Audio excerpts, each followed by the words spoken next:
Hello, everyone, and welcome to, I guess, the first recorded episode of the Tome of the Seven Guardians. I don't know how many episodes it's been. A lot. A lot. A bunch. Anyways, who wants to tell me what happened last time? I guess maybe a little hint of the story so far. What the fuck was that noise? A dead leaf. Oh, it was extremely ominous for just being a dead leaf. Well, it is dead. Anyway. True. Okay. Who wants to tell me what's happened in the story so far?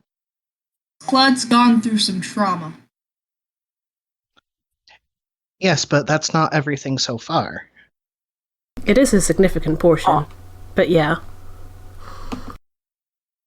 Technically, almost everything can be summed up by Klud's gone through some trauma.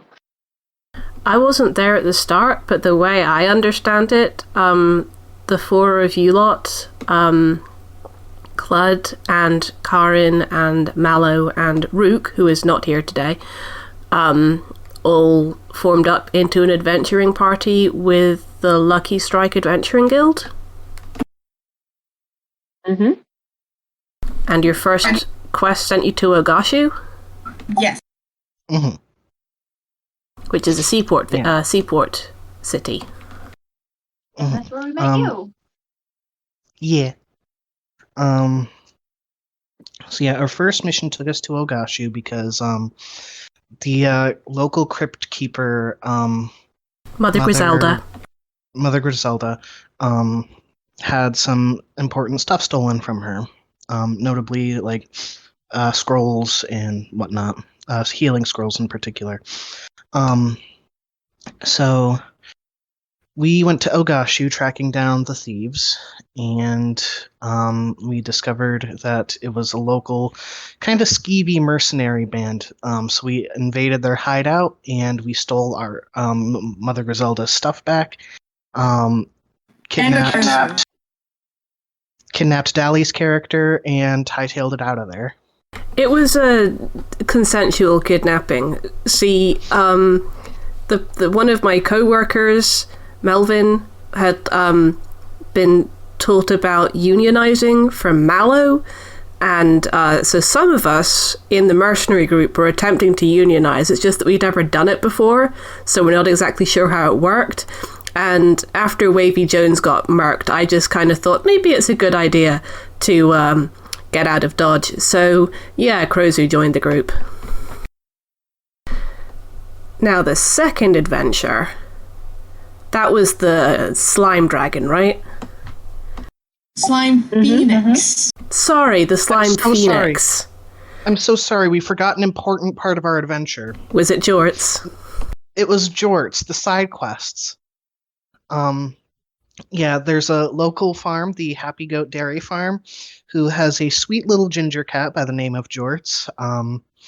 And he keeps getting lost and covered in butter one way or another. It has happened every adventure so far. And thus far, we have returned him home for the first two adventures. We have him for the third, but we haven't returned him yet, but we'll get there. Anyway. Because he went on a boat. Well, real quick, the thing with the slime phoenix, there had been a number of slime mishaps throughout town. The local alchemist, her helper skellies were getting slightly disintegrated, and Jorts had also seen the slime monster, so he was actually a big help. He was a help in that quest. And I think that's right. Then slimes attacked Lucky Strike Bowling while Janie was Lucky Strike adventuring. Sorry, while Janie was away. There's no bowling alley there. There is. I'm pretty sure in The Sims or a video game somewhere, there is a bowling alley called Lucky Strike Bowling. I'm so sorry, but also I can't believe that hasn't happened to me before already. It's a very common bowling alley name. Yeah, honestly. Anyway, Lucky Strike Adventuring. If you guys want to use your hard-earned gold to renovate a bowling alley into the Adventurers Guild, I will not stop you. I mean, it's a good idea, except I don't know if I want to let the little Adventurers Guild have access to like 8, 10, 15-pound balls to throw at Tam. Tam would not survive. Anyway, Tam was the one who was nominally in charge when the Adventuring Guild got slimed. And we did manage to take care of the slime problem and find out where they had been teleported from. At which point the gang all headed off to have a showdown. And I hear it was ominous. We definitely... Go ahead, Ahre. Sorry. Everyone in the party has went down at least once. Even me? No, Except for you, you were because you- fine, because I didn't want to track your hit points. Hey. Yeah, I wasn't there. Fine. I wasn't there for that one, but Krozu sure was, because they're a healer. Mm-hmm.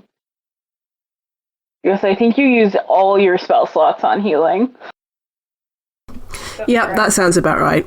Thank you for god moding my character while I was gone. And, yeah, I think we came back to Janie with, some information about this sorceress type, or some kind of caster anyway, and her slime phoenix, and, He was a bard. Bard, thank you. And yeah, there was very much some ominous... She seemed to think that she was doing the right thing and that we were the villains. But, she's dead now, so... She revealed nothing before we killed her. Yeah. You do still have a tome, though, that did we decide might be relevant? Yes. There's, 7... something. I attuned myself to it so that I could read it. Yes. Yeah, Mallow has a magic book she can read that will reveal information as Hannah deems it appropriate. But And then as I write, it's a lot of work. Yeah. When the book will mysteriously reveal things when the book decides the time is right. Also happens to be when Hannah's written it. Also, when you guys actually remember to check it. Hey, it's not my book. I don't even know if I know the book exists. I think we talked about it. Oh no, yeah, because that was that the book that you found when we got when you got Griselda's things back. Yes. Okay, then yeah, I will know about it. And then the third adventure is something of a diplomatic mission. Somehow, because both Rhuk and Klud have family connections that, Rhuk's family connection was good for getting us across the ocean to Nomina, the continent where primarily gnomes live, and Klud's family connection is, well, we're working for them. Theoretically. Yeah, we went there to, sort of meet with a, I've forgotten what class they are. I remember her name is Medalkin. Yeah, she's the coroner, right? Artificer? She is the coroner. She is also a wizard. Wizard, thank you. But before... Oh, what was that, B? What is the difference between a wizard and a sorcerer? Oh, a wizard gets their magic from studying books, and a sorcerer gets it from their bloodline. Oh, okay. Or if your wild magic just happens. Oh yeah, I forgot about wild magic. I can't forget. Oh no, yeah, I mean, wasn't Vio wild magic? Yeah. Yeah. But yeah, before we could really look into the mission we were sent to Nomina for, we got embroiled in a murder mystery. Mm-hmm. So And how did that here's go? the thing. So here's the thing. Klud's parents are trash. Klud's family as a whole is like basically oppressive corporate overlords. Klud got away from them, as the party discovered, but they're still ruining everyone's lives back in the hometown. So, the hometown being Grachi. So we get there, and it turns out that the local union leader, well, she, was attempting to get everyone to unionize, but they were really snuffing them out, trying to stamp it out. What a So the union fascinating leader. turn of phrase. What was that? I said, what a fascinating turn of phrase. Oof. Yeah. Yeah. So she turned up murdered, and so obviously everyone in town thinks that the Klud's family, the Iller family, did it. And so the Iller family hired the party to investigate the murder. Specifically, it was Klud's sister who hired us, and she was particularly haggard over this particular incident. So our investigation led us to discover that Klud's sister Rha and the union leader were in love and seeing each other secretly. And in fact, Rha had been on her way to visit her lover when she blacked out and woke up later to discover to the news that she was dead. Cora Tuttleton was her name, by the way. Right.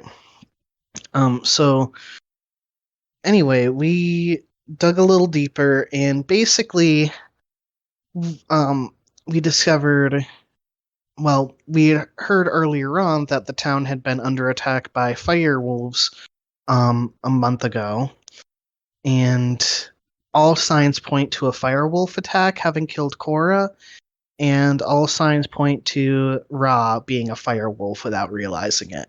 So that's terrible, and we have to break the news to her. Should we describe our characters while we're here, actually? Sure. Yeah, go ahead. So I've been talking a bit about Klud, so I'll start, I guess. He is an Aarakocra fighter. He's about average height for an Aarakocra, maybe 5'7"-ish. And he is a parrot Aarakocra, well, specifically a macaw, so he's got the bright red feathers all over his body with some distinct coloration on his wings. And he's kind of a rich snob, but he's been getting better, so we hope. But anyway, that's Klud. Krozu is a half-orc druid. They're a bit rough around the edges because they've been doing a lot of mercenary work for the past maybe decade or so. They stand at about 6'5". They have a sort of wiry, a bit muscular, but mostly just wiry build. The little sweep of black hair on the top of their head, shaved on the sides, and in their left ear they wear their arcane focus, which is a wooden earring carved into the shape of a tree. Carrin Nice, is. thank you. What was that, Dally? Sorry? That wasn't me. Oh, B, I'm sorry. No, you're good. So, Carrin is a Tiefling Paladin. He is a Paladin of Pelor who has taken the oath of throwing it back. And he's a yellow Tiefling with red hair and reddish horns. Exciting. Okay, I think that leaves me. Mm-hmm. Sure do. Okay, so Mallow is an Orc Ranger. She is a beefcake with red hair, and she has multiple nose piercings, so you know that she's gay, Mm-hmm. and she's unbelievably hot. I've seen the picture, she definitely is. Nice. There's also... Go ahead, Ahre. There's also Rhuk, who is a little Owlin monk, but Allie is not here this week. Specifically, they are a small-sized owlin. That's important to note for cuteness reasons. Just a fluffy little circle. Yeah. Weekly, they are thrown across the room in order for us to get quests. I'd forgotten about that.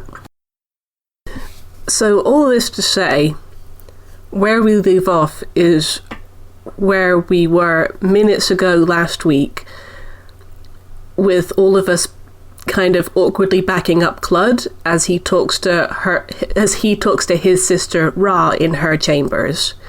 We have not yet broken the news that she's a werewolf. So is that where we're starting this week? I believe so. Yeah, I think so. Excellent. Give me just 1 second, though, while I switch over to my computer. I will be back in 5 seconds. Give Bucky just 1 second. He needs to prepare himself emotionally for the devastation he is about to unleash on his fictional sister. What's everyone else doing while Klud is preparing to go talk to his sister? We're already talking to her. Yeah. Like, we had been asking a few more questions about what we had. had. Oh, there's an echo on our end, right? Oh shit, hang on, let me put my headphones. Oh, that would be amazing, thank you. But yeah, it is also worth noting that the reason we haven't quite gotten around to telling Rha about the werewolf thing yet, in addition to it being, incredibly traumatic, is that we had some questions about anyone coming in or out of the city, because we've determined that the firewolves are in fact werewolves due to various full moon movements. And there was actually a Fire Ganassi caster of some description, I believe, who came to the city a while ago, about a little over a month ago, asking for Medalkin, in fact. At least I think she was. You don't know her class.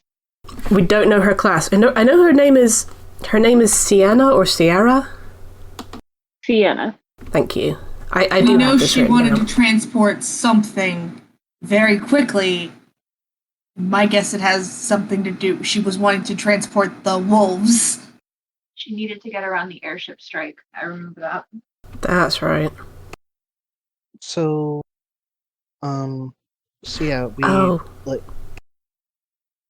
Sorry, yeah, when we have follow-up questions, did anyone arrive in Grachi a month ago? Rha tells them of a Fire Genasi woman named Sienna who visited about a week before the wolf attack, asking to commission Medalkin for an unspecified conjuring project. Sorry, Bucky, you were going to say? I was just going to say... Who said... Sorry. So, do you guys want crackers? No fucking jokes. Klud just kind of fidgets a little bit, and he goes, "Can we talk outside for just a moment? The group and my friends and I will be right, maybe back." Okay, but I'm gonna eat all the crackers. Sure. And he just kind of hurries out the door and closes it, and just kind of, behind them at least, and he stands there in the hallway. Klud? What if we didn't have to tell her? We have to tell her. We have to tell her. What if we took her with us and managed it in secret? She never has to know what really happened. And we'll just tell her it was my mother. Bad. Klud, one, she has a right to know what's going on with her. And two, there is no record of how to handle this. None of us know. None of us know how to handle this, nor do we know where to start. Yeah, if I can remind you, Klud, I've heard of werewolves, I've never heard of fire werewolves. There's also the fact that she is going to find out one way or another. She, from what I can tell, is incredibly intelligent. You really want her to find out and have it not be from you? See, that's the thing, is that, even worse, that you know and didn't tell her. Oh, that would break things even more. He just kind of stands there and sighs. Klud, look at me real quick. He looks. There are some people in the world who prefer to live in ignorant bliss than face a painful truth. And there are other people who would prefer the truth, no matter how painful it is. Can you honestly tell us which one of those you think your sister is? It's just that. And he sighs again, and he says, I don't know. I've never had to do anything like this. Should I go in there and talk to her alone? Should I have you all there? If it were me, I'd prefer to hear it from a loved one without strangers listening in. It's just, am I really considered a loved one at this point? You're the closest thing she has. I suppose. He sighs, and he just kind of approaches the door again. He says, Can I come back in? I guess so. He re-enters, and he's very nervous and fidgety again, and he closes the door behind him. He goes, They're just going to wait outside. Did I scare them off? No, it's just that we have been talking about the evidence we found and discussing and considering and evaluating, and we have a thought. We have a strong theory of what happened. Good. Is now really the time you finally learn to use corporate euphemisms?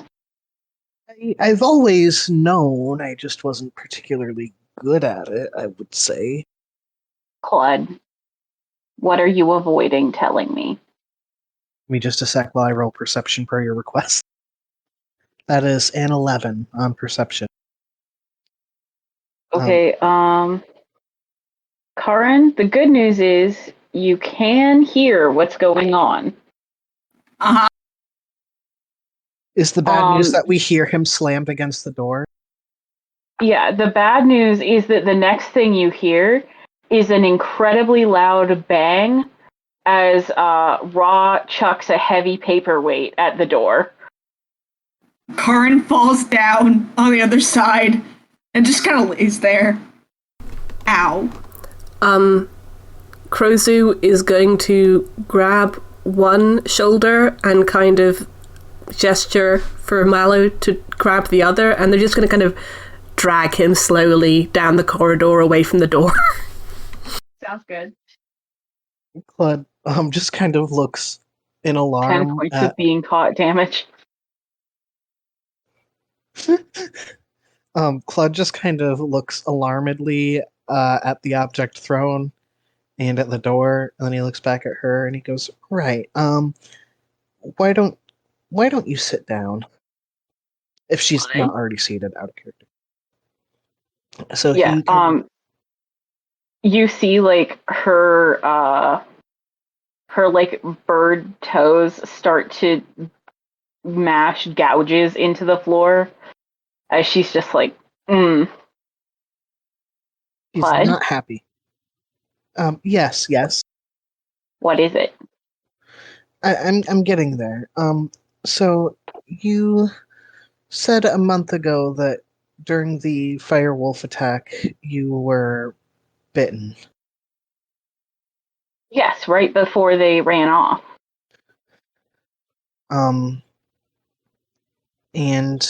do you recall how you said that last night when you were going to visit Cora that there was a gap in your memory where you were on your way and then the next thing you remembered you woke up in your room? Yes, what does that have to do with the wolves? He just kind of closes his eyes and kind of like rubs his temple a little bit, and he takes a deep breath and he says, when We examined Cora's body. There were burns and indications that it was an animal attack. You were right. I should have sat down.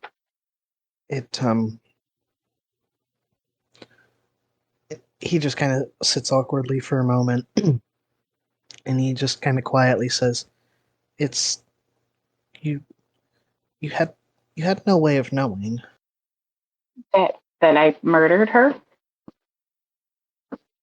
You didn't. It Ra, it was a terrible, terrible accident. It's not your fault. It was." If it's not my fault, whose fault is it, Klud? He just kind of blinks a moment, like he's trying to think, and like the question caught him off guard. And he says, "It's. I mean, if it were a hurricane or a storm, and something fell, and there wouldn't be anything to blame there. It would be just a terrible accident." There's a hurricane. I hire a mage to alter the weather. But again, you didn't know. You had no way of knowing that you had this condition, and now we know, and we can make sure it doesn't happen again, because it's not your fault, and you didn't know. What am I supposed to do now? Well, I can't tell Mother that her child is a werewolf. Her only child, by the way, because you're still dead.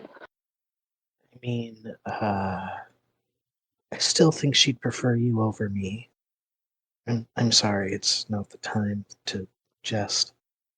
Hey, let's not worry about Mother for the moment. Let's consider. I don't know. She has one child who, by the way, now that you're dead, she of course loved you the whole time and was super supportive, and it's a tragedy, by the way. Just if you're wondering how that's going. Yeah, no. You were a terrific son now that you're dead. But now her two children are a screw up, no offense, and a freak who murdered someone. It's we let's not worry about what Mother thinks for a moment. Let's worry about the next steps. Let's consider finding. If I stop thinking about what Mother thinks of me, I have to think about what I think of me. Hannah, how dare you? Take 10 points of psychic damage. A little bit. Let's think about what we're going to do next, and what we're going to do next is find a real healer. Find someone who knows if there's a potion or something. I'm going to put that doctor on a gibbet. I suppose that's fair. Okay. We'll find a real healer, and we can go from there, I suppose. Can a real healer make me not this? I don't know what the options are, but we're going to figure it out. We'll figure it out. And she looks like she's kind of going to throw up a little, and she says, together. I know how much that pains you. Would it perhaps take the heat off of you a little bit and make you worry less about Mother if she did know I was alive? I think that's up to you. Would it help you? I killed the only thing that was ever mine. Nothing can help me. All there is managing it and what's next. Okay. Well, oh boy. Um, let's. Um, there are still a few matters to figure out. Like, if you wanted someone to blame, we could always blame the person who created the firewolves in the first place, and the chain of events passing the curse on to you. That it's their fault. They're the murderer. You know, I was only out there because Cora taught me to care about what happens to people. I could have stayed barricaded inside with Father. You tried. And really, I've got to say that it's really hard. So it's to even try. I like there was a big slime monster that we had to fight, and like it burned really badly. And Yeah? Did it kill your um boyfriend? no, I was just saying that it was difficult, and trying is very difficult, and Mm-hmm. I'm sorry. I'm terrible at this. You're also trying, and that's good. I out of character. I'm so sorry. I like part of me wants Klud to say this, but the other part of me is like, this is too terrible. You know what? We've already gotten this far. Um, he says, he says, on my first adventure, I seem to recall a mercenary making a comment about resurrections. So, like, maybe a resurrection? How much of her is left? I'm not sure. Um, We have to find someone who could. I guess the question is that something she wants or would want? We don't know, but I'm going to find out. If I go tell Mother I'm alive, that'll be really very distracting while you go take care of the things you need to handle. Klud, if you would like to tell Mother you're alive, then simply do it. If you Since wouldn't like to, then simply don't. just if it would help you. It's going to take time. Finding someone with the requisite skill set, unless you happen to have someone in your adventurers guild who can just pop the dead back up even after they've been savaged by werewolves. I we I do you need time alone? I need to do something. Something. I I need Oh, to decide what I'll do next. well, your concern initially was uh clearing, well, getting the, I mean, what sort of announcement do you think would should be made to since the people, I have to resign. If I don't if I don't resign, they'll riot. There'll be bloodshed. I think I have to resign.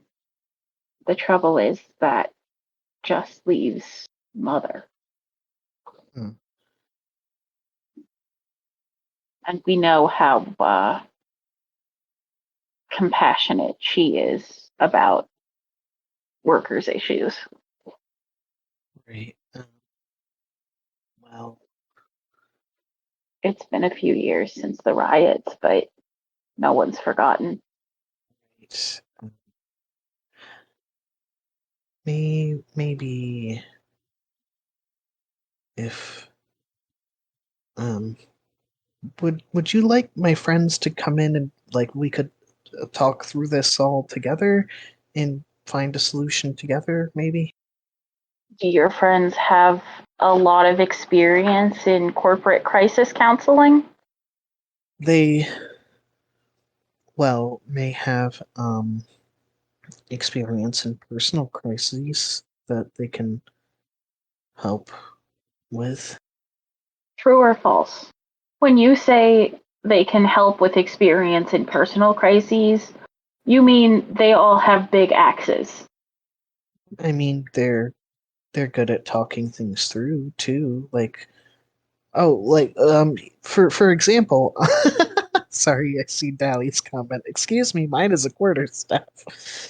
Um, so, um, he he just kind of stammers and he goes, I mean, for example, when we were on the ship on our way here, my parts of my childhood came up, and Krozu talked to me about the fact that my childhood was terrible, and we talked about that, and they talk about things. Ew. So you want to bring them in to just talk about my feelings? I mean, not necessarily feelings, but like next steps and planning. My feelings are bad. Right, of course, naturally. My next steps available to me are all bad. Bring in your axe friends. Thank you. And he kind of gets up quickly and he opens the door and he goes, please come in. You open the door to see Mallow sitting on top of Carrin. Krozu is sitting down some yards away, just quietly whittling. Yup. They're professionals, little brother. I used to be a professional, but I gave that up to run with these clowns. Hey! How dare you! Tell me it's not true. I am not a clown. Klud just kind of face palms and he goes, you're really undermining the point that I was trying to make to her. Wait, why do we need professionals right now? To help her with this current crisis. Oh, we don't need to be professionals for that. We just need to have connections. I mean, Janie has a lot of resources. Now, there's a professional's opinion. Who's got connections? Janie. Specifically connections that will let me, I don't know, kill someone for this? Oh, do you want to kill the people who orchestrated the firewolf attack? Because I'm down for that. We can do that. Yeah, you want in on that? And what if we just tell the public that our mother did do it? I do not have a moral objection to that, just saying.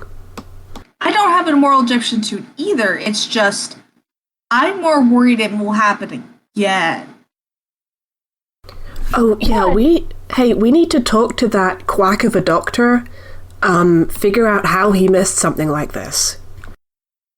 Klud, you're suggesting framing our mother, the woman who gave birth to us, for murder. It's a great idea. Krozu beams. I like your sister. She's good. Have you considered our life of adventuring? Ew, like a peasant? See, that's what I thought. But it's actually not so very, it's fine, acquired taste, I guess. A lot of Throws you on the back, like, what's in your throat, buddy? Anyway, Rha, just to clear the air, sorry I was kind of a jerk to you when we first got here. In my defense, I thought that you were really awful to my buddy here. Anyway, I'm Krozu. Hey, if you need to punch your feelings, I've been told I'm a pretty good sparring partner. Hi, Krozu. Sorry for being a bit, I guess. So, what is our next port of call anyway? Wait, hang I on. believe you're actually here for Conjurationist Medalkin. Yeah, now you said that Sienna lady, she was, looking for Medalkin. Did she ever actually get to talk to her? I have no idea. Maybe I worth didn't checking? interface with her after she left my office. I mean, it might be worth checking in with Anyway, Medalkin. Like my dad. I suppose we could ask her. She's the first lead of figuring out where this person behind the firewolves is. Listen, the way I understand it, we haven't actually solved the mystery of Cora's death. Because we don't know who's responsible for the firewolves, and the firewolves are why Cora is gone. Right? So, if anyone asks, we don't say we have a suspect or anything yet. We say the investigation is ongoing and it's a lot more complex than it seems. I mean, that's just, not that I care particularly, just throwing ideas around. It's fine. Let's go talk to Madal. Yeah, let's do that. Lots of people can have valuable input on a problem. And we should go consult more people. Do you have something stuck in your throat too? A ghost. Yeah, let's get a move on. Go talk to Conjurist Medalkin. I think I'm getting some acid reflux, so. Okay. So are you guys all headed down to go talk to Conjurationist Medalkin? Yes. I I think so. Does anyone want to do anything else? Do we want to split the party? In theory, we could have at least one or two people go maybe look around the woods to see if there's evidence of the firewolves that's still there, though I'm not sure how much it's going to be after a month. I'd been vaguely wondering if some of us wanted to bully that, what's his name, Carbunculus, the doctor who failed to realize that was a werewolf infection. Well, last you saw Dr. Carbunculus, he was also in the morgue. That's true. Oh, yeah. I'm cool with just going to the morgue. That good with you, B? B said yeah, but my thing didn't light up. Ah, okay. Okay. We go to the morgue. You all head down to the morgue. On your way out, you find a thing of coffee and pastries with a note from Rhuk saying, "I'm gonna go help Uncle Simeon with the ship. No reason, I'm fine." Oh!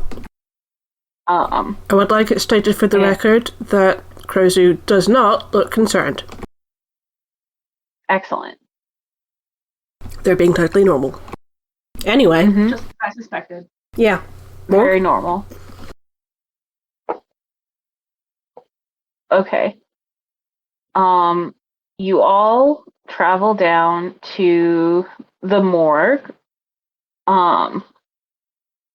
And you enter the building.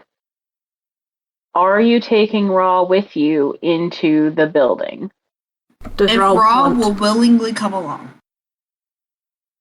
Yeah, does Rha want to come into the building with us? She certainly thinks she does. Is the corpse still going to be there is the question. Yes. Like, visible out in the open? Probably. Okay.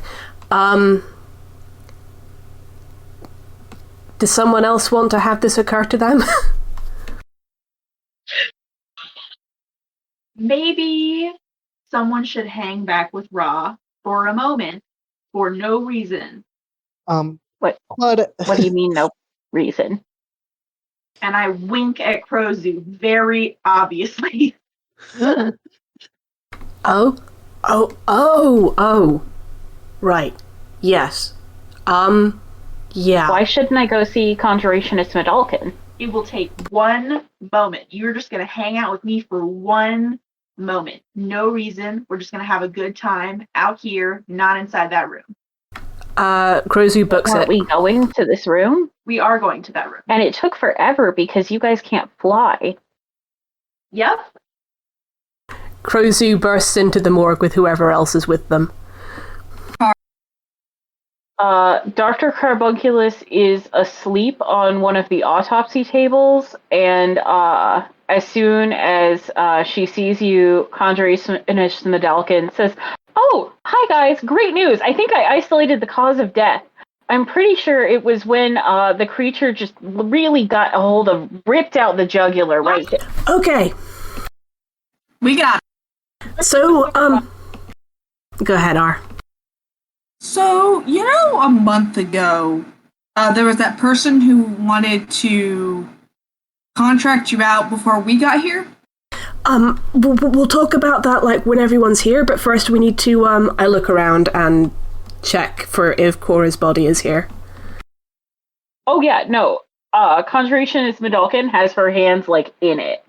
Right, so, Conjurationist Medalkin, could we possibly have you outside this room, or possibly inside this room, but with the body somewhere out of sight? It's just that, we need to talk to you about something, and someone is coming who probably would not react well to seeing that body. Is that what we're thinking? Is that's what Mallow meant, right?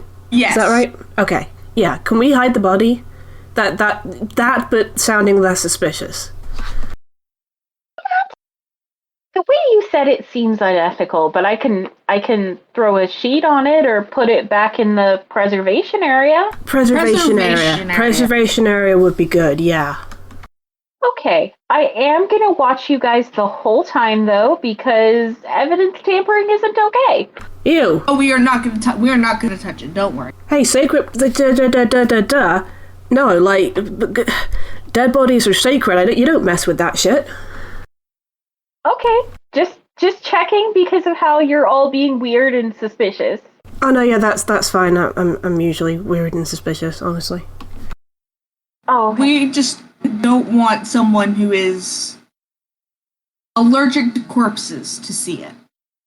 You can't be allergic to corpses. It's a very I rare suppose allergy. maybe if it's a tabaxi and you have a really severe cat allergy, but that's not really a corpse allergy. It's a very rare allergy. I've seen it a couple. I'm just handing her a cloth to wipe her hands on. Well, there's a couple of funguses that she does not like see the cloth and starts like wiping her hands on her like overrobe.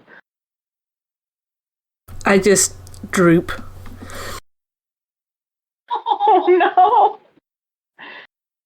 Anyways, who are we talking to about? What's going on? I got distracted and bored when we weren't about corpses. We're bringing Rha Iller in here. We need to talk about whether you had any contact with. Is she putting the body away? Oh yeah, no, it's put away. Any contact with that fire ganassi Sienna, and it's gone. Okay, I go to the door and say, yeah, all good. Come on in. She's really nice, and I'm not incredibly afraid of her. Cool. Is she still here? And I end my beautiful magical impromptu Broadway performance. As you open the door. Rha very slowly takes her fingers out of her delicate bird ear holes and says, I wanted your thoughts on my new play, on my new, I'm gonna audition for Broadway. I have some thoughts. Okay, I'd love to hear them. No, you wouldn't. That's a trick question, I feel like. Can we do notes after we've done the questioning? It's fine to come in here now. It's all tidy. Was it not tidy before this? Yeah, it was really dirty. Yeah, it was. There were slipping hazards. There were slipping hazards. I fully fell on my butt. Come on in. Slipping? So anyway, Cardonishanus Moroccan, you still been in contact with the Fire Genasi? Who, her? That was like a month ago. She wanted me to set up my schedule for some sort of transport thing, and was like arguing with me about it. It was a lot. Anyways, I told her that I was contracted out to you guys and that you'd be arriving in the next month or so. And she just kind of left. She was like, that won't work for me, and stalked off. What did she want you to transport? I don't know. She was really vague on that. She just said that I was the only one who could do it. And that she was trying to get around the airship strike. I don't know. I told her to hire a boat. She got kind of upset about that. Did she give any sort of details or any sort of like vague hints at what it might be? She said it was large.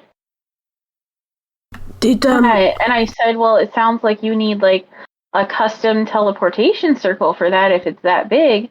And she said, no, I just need you to do it. So, But don't you do custom teleportation circles? That's not really my thing. I mean, I can. Don't get me wrong. It's just a lot of work in rune inscriptions. Oh, so what did she want? What I do is, my conjurations tend to revolve around like permanency. I can create a permanent teleportation circle faster than anyone else in the world, which is to say, still about 9 to 11 months. But so she did. Good. So she did want you to make a teleportation circle. Yeah, but just for a one-time shipment. Right. Okay. Whereas a custom teleportation circle is different because it's customs tend to still be one time unless they're for a really big like city area. They're also for one time. They just require a lot of specialized knowledge and preparation. Did she say where she was going? If she was talking about bypassing the airship strike, like where would that be taking her? Well, anywhere, I guess. I mean, presumably not in Nomina still. Not in Nomina? Well, so teleporting from Nomina. Well, the short-range airships in Nomina are still mostly in operation, give or take some, because it's just the Machinists Union that's striking. It's not the operators. So, if your airship goes down in Nomina, we're not a huge country. You can still, climb out of the airship. It's just if it goes down on the ocean, well, then you'll die. Slowly. But she didn't specify, like, where she needed, like, the teleportation circle to go, did she? Nope. But presumably, it would be from here. Sure. So, transporting something from here to another country. Oh, roots. Presumably. I try to share a subtle oh shit look with the rest of the party. It is not subtle, it's Krozu. What's wrong? Krozu, you seem worried. Do you think maybe we should be slightly worried about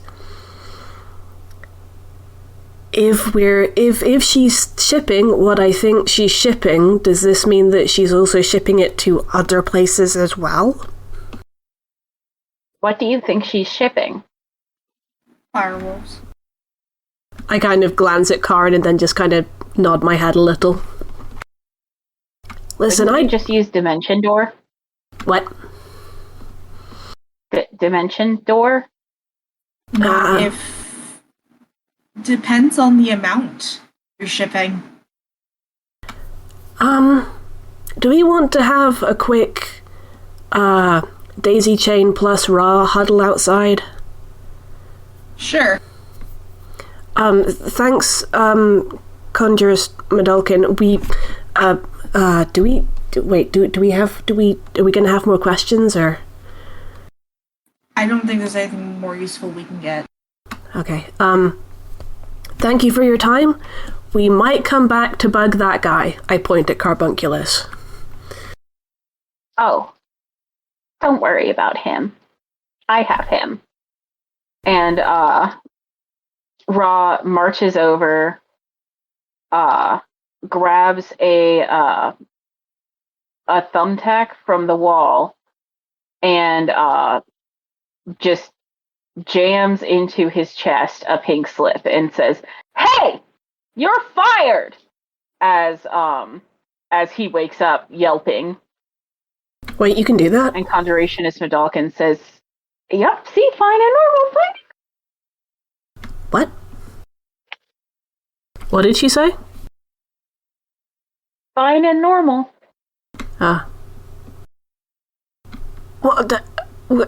We'll revisit that. I'm gonna back out the door. Okay, you have backed out the door.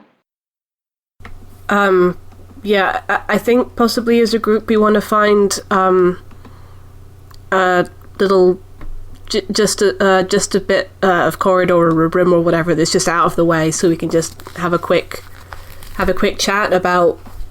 Well, just kind of share where we're at, because I don't think we're all on the same page. Okay. Yeah, you're able to find kind of like a shady alcove outside the morgue. Not that many people pass by here because it's the morgue. So, like I said, I don't know much about firewolves. I don't actually know a great deal about Dimension Door. But out of character, I do know Dimension Door would not have worked because it's yourself. Is it? Okay. Yeah, it's a single target. It's yourself with your companions. Yeah, but how many firewolves were there? You don't know. We don't know? Okay, well... You've never asked anyone for an accurate count. Okay, well, I guess we'll do that now. Dimension Door can only bring one person with you. And it has to be of your size and smaller. Okay. Rha? Sorry, this is gonna sound insensitive, but I can't think of a sensitive way to do it. How many firewolves were there? I wasn't supposed to stab him, right? That was, unethical. Oh, it was Rha that did that. Yes. Sorry, I got mixed up. I thought it was Medalkin. I'm the wrong person to ask about ethics. I mean, it seemed fine to me. I mean, it seemed fair. He technically works for you, and he did a bad job, so yeah. Yeah, I mean, he was either negligent or malicious, so... Bucky? It was bad the way you did it, but I do support you. I support women's wrongs. Klud was just about to say, I don't know about ethical, but it was certainly understandable. Okay. So stabbing people is fine. That's not exactly what we said. No. Stabbing people... No. Listen, Rha, it's real simple. Stabbing people is fine as long as you have a good reason for it. I think we need to... Great. She learns fast. I like her. So, Rha, we need to know how many firewolves there were during the attack last month. Best estimate is 8, we think. 8, okay. Did any of them... maybe as many as 12? Did any of them get taken down during the battle? No, we had we had a couple that we injured, but none of them but they all did died. get away. Mm-hmm. Yeah, so I think what Carrin and I are maybe thinking is that as the only person to kind of make contact with Grachi from the outside just before the attack, that this Sienna person might have something to do with it, and that maybe what she wanted to transport was firewolves. But it seems they're like... likely still here. But it seems like it seems like she wanted to transport them out of Nomina. So we're still left with the question of who got them in the first place. Well, are you suggesting that she orchestrated the attack? I don't know, honestly. We won't know until we find her. And I think that should be our priority at the moment. I mean, it could just be that she was in the wrong place at the wrong time, honestly. But she's the only lead we've got, I think. Correct me if I'm wrong. If she did orchestrate the attack, then it's possible that there was no transportation job. You mean it was just a ruse to get her into the city? I mean, it's basic corporate espionage. You go there saying that you're doing something else. I did perfectly legal stuff. And that's how I know about this, is I learned about it in a seminar. So, anyways, that company doesn't exist anymore, so... So what's, okay. So here's what's confusing me. Is that if Sienna, for instance, managed to smuggle in something infectious to give lycanthropy to a certain number of inhabitants of Grachi and thus cause the attack, where did the werewolves go? They ran into the woods, right? They ran back to the Sky Tram. So they came off the Sky Tram. Yes. But where did they come off the Sky Tram? In Grachi or somewhere else? In Grachi, they came off the... Where do you think the Sky Tram goes? It's our Sky Tram. Listen, I've been here for like a day. The point is, if there are still werewolves in Grachi, there would have been more injuries last night. So we know they've at least left Grachi. But... Or there have been attacks and we just haven't heard about them yet. No, this was the only attack. So we need to figure out... We automated count systems. Everybody else showed up for work.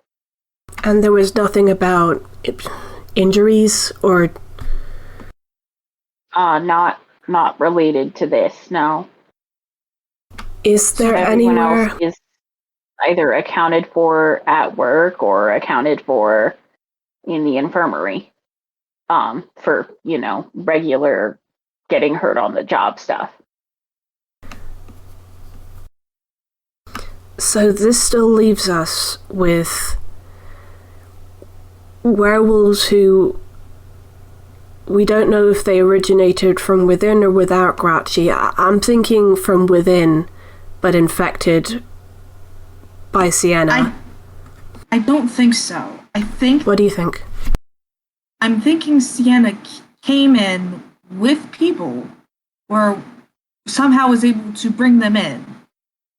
And then, since the werewolves were seen heading towards the Skytram, and they left with the Skytram that night a month ago. At the very least, they're not here in Grachi. But that doesn't mean they're not in Nomina. Rha, is it normal for... Rha, is it normal for someone approaching a conjurationist to make a teleportation circle to have some kind of retinue with them? Like a retinue of up to 8 people? She didn't have a retinue with her. So she didn't bring people in from the outside. Unless they came in separately. But did anyone else come in to... I think we need to go to the Not Skytram. according to our logs.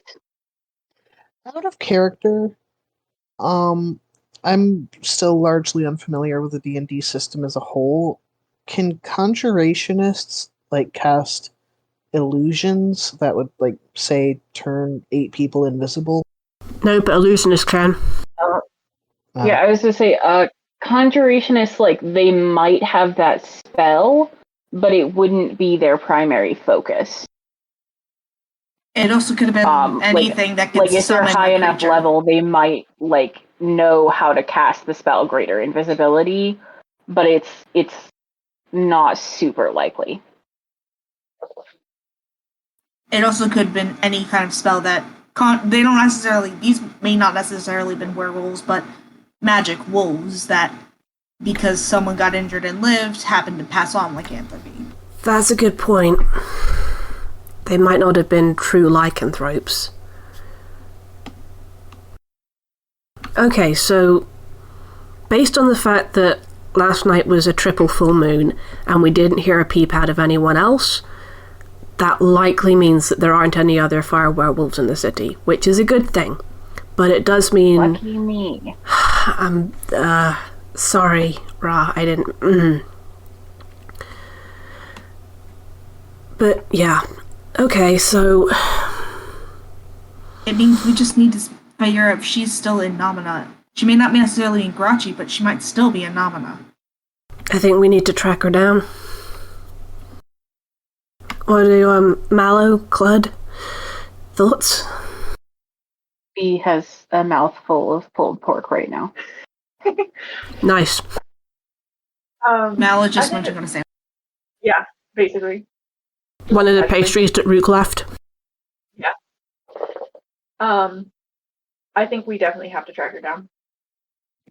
Sounds like our best lead. Rha, you in?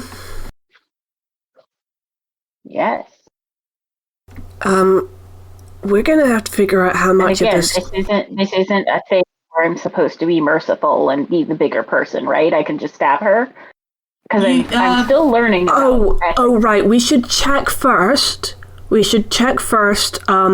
One, if she did it, and 2, we need to find out if she has anything else planned. Because if you stab her and she dies before we know she has anything else planned, then we're left without any, info.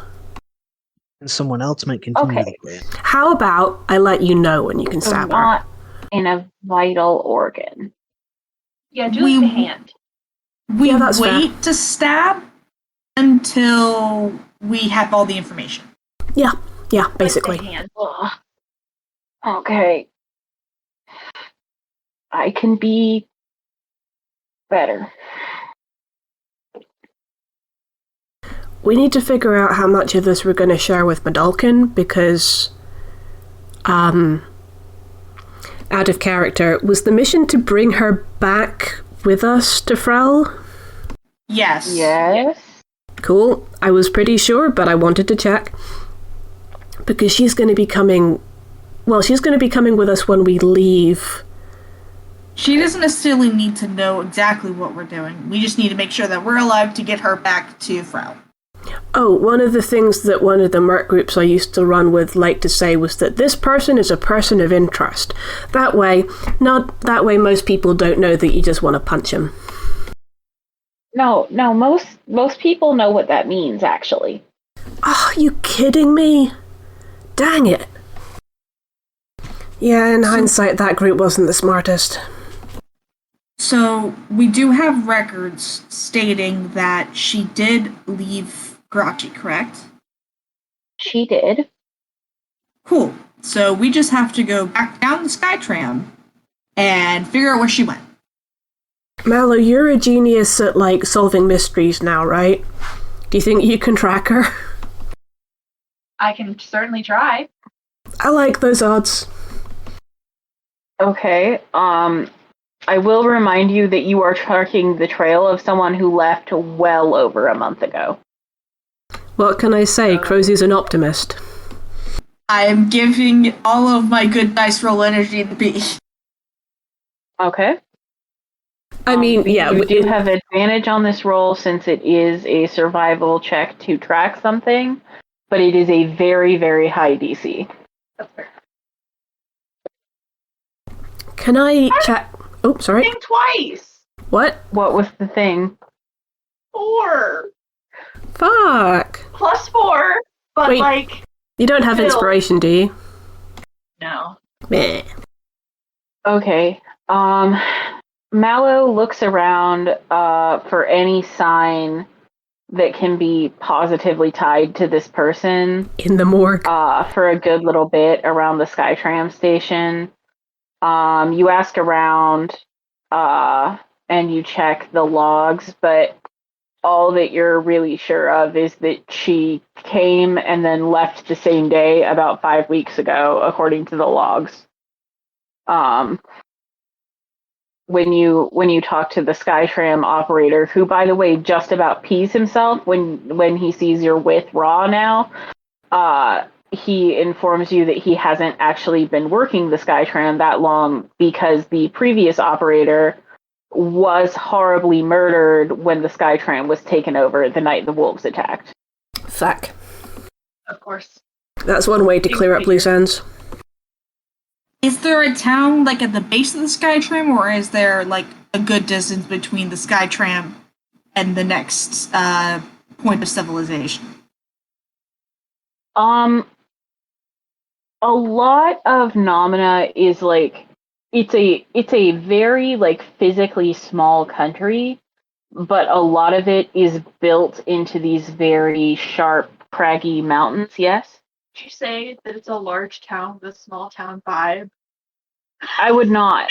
I wouldn't fucking say that. What I would say is that it's highly industrialized and the population is pretty concentrated. So, back around Frell, you could go, for a full day's ride before you found the next city. In this case, there's nothing for a couple miles around Grachi, but there's no such thing as, a super isolated remote location in Nomina.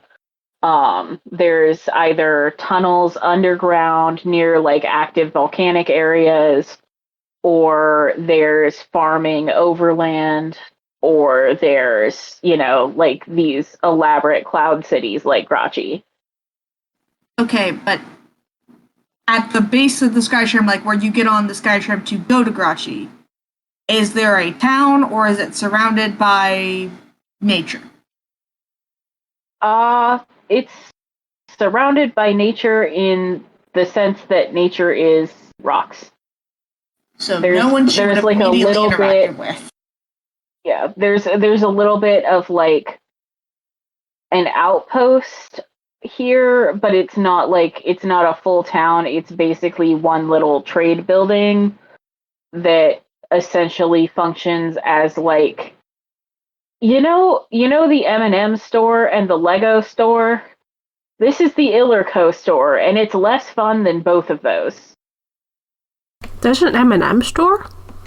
I'm also In Times Square, yes. Are we talking the candy or the wrapper? The candy. The Good. wrapper does not have his own store. Good. Anyway. I mean, So- we could check the outpost to see if anyone saw her there. Yeah, you walk in and it's, have any of you ever experienced a Five Below? Yes. Like, Okay. I didn't even know they existed until I moved here. Like the temperature? No. Okay, so you know the Dollar Tree? Like a dollar store? Oh, yeah, Poundland. It's like that, but somehow worse. Huh, It's interesting. $5 or less. Oh, okay. There is a section, at least at the one here, in the back, where they've started selling things that are $20 and less. Yeah, which is fascinating. You can occasionally find something really, really good there for dirt cheap, which is why my wife loves it. But like 90% of the stuff there is trash. And it's all kind of disjointed, weird trash that doesn't quite go together, but you sure have all of it. You've got like knockoff gaming stuff next to knockoff exercise equipment across the That said, we got a aisle. really nice rug there for $5 one time. Oh yeah, the rugs are always really nice. Really ties the room together. Mm-hmm. So anyways, that's the vibe of the Iller trading post, is you're just like, why is this here? Who would want this? Ooh, a great deal. And it's... Ooh, a salt lamp. Incredible. Yeah. And it's kind of like that all the way through. I'm sorry, I just imagine Carrin buying a salt lamp and then snacking on it. I don't know why. Snacking on it before buying it. Snacking on it and putting it back. Excuse me, sir, you can't actually use that as a chaser without purchasing. He just licks it once, gets a weird face, and then sets it down. I'm not buying this, it tastes weird. Funny. So anyways, you are all now in the Illerco trading post. Is this a temporary trip outside of the city? I'm mostly... Because, like, I don't know if we have Medalkin with us. I don't think we need to take Medalkin. You don't have Medalkin with you because you didn't invite her. Yeah, okay, so this is... we need Medalkin. Cool, this is a temporary trip outside the city. We still have stuff in Grachi to do. I was going to say, technically we're not supposed to leave with her until the murder is solved. Meh. And the murder's not solved. Yeah, but I have this card that says I do what I want. That's fair. Understandable. Have a nice day. Sorry. Did you take that from Amand? Oh my gosh, I forgot she had that. Sends them out. Fine. No, Hannah, mine is a spell card. It's a spell card that says I do what I want. Oh. I cast fuck it. Okay. Anyway, yes, we are temporarily outside Grachi investigating the trading outpost from hell. Mm-hmm. We still have to go back and, perform a heist on the Illers. Mm-hmm. We got a full schedule. Also, we left Rhuk there. We're just gonna Rhuk's come fine. back. Rhuk's back with Simeon on the ship. Okay. Just helping out with some stuff. That's fair. The note says, not for feelings, reasons, or anything. That's how you know it's for feelings reasons. Good picking up on that. You would know, Krozu. Shut the fuck up. Krozu doesn't have feelings. How dare you? Hi, welcome to the Illerco Trading Post. I hope your day will be sick as a hell. Is that a new tagline you're trialing, or? It tested well in focus groups. Huh. Interesting. Carrin is going to walk up to the very lovely sales lady and go, "Hi, I have a couple questions for you." Anything I can do to make your day a little iller. Were you working here about 1 month ago? And a week, calls Krozu from the back of the store that they found their way to already. Yeah, about 5 weeks ago. I sure was. I'm here every day. There's nowhere else I'd rather be. So, did you happen to see or interact with a fire genasi that had just left Grachi. We at Illerco don't see color. We're looking for a specific person who happens to be a fire genasi. Uh-huh.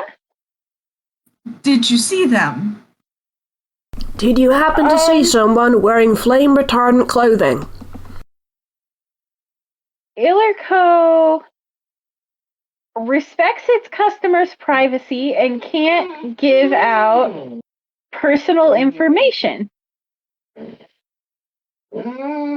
Please ignore the dirty street dog honking in the background. Hey, We Max. can't get rid of him.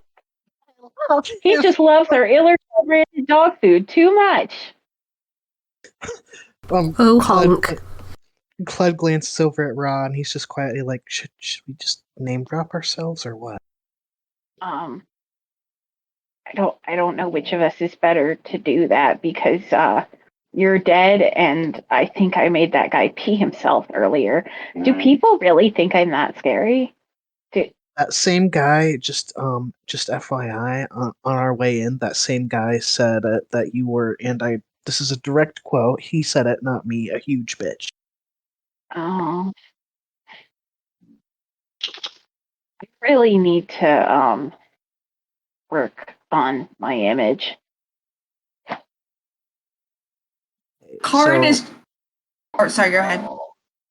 So with that in mind, we are official investigators into a murder. We can, flash our badges or something. Did I give you badges? Didn't Actually, you? I made them badges.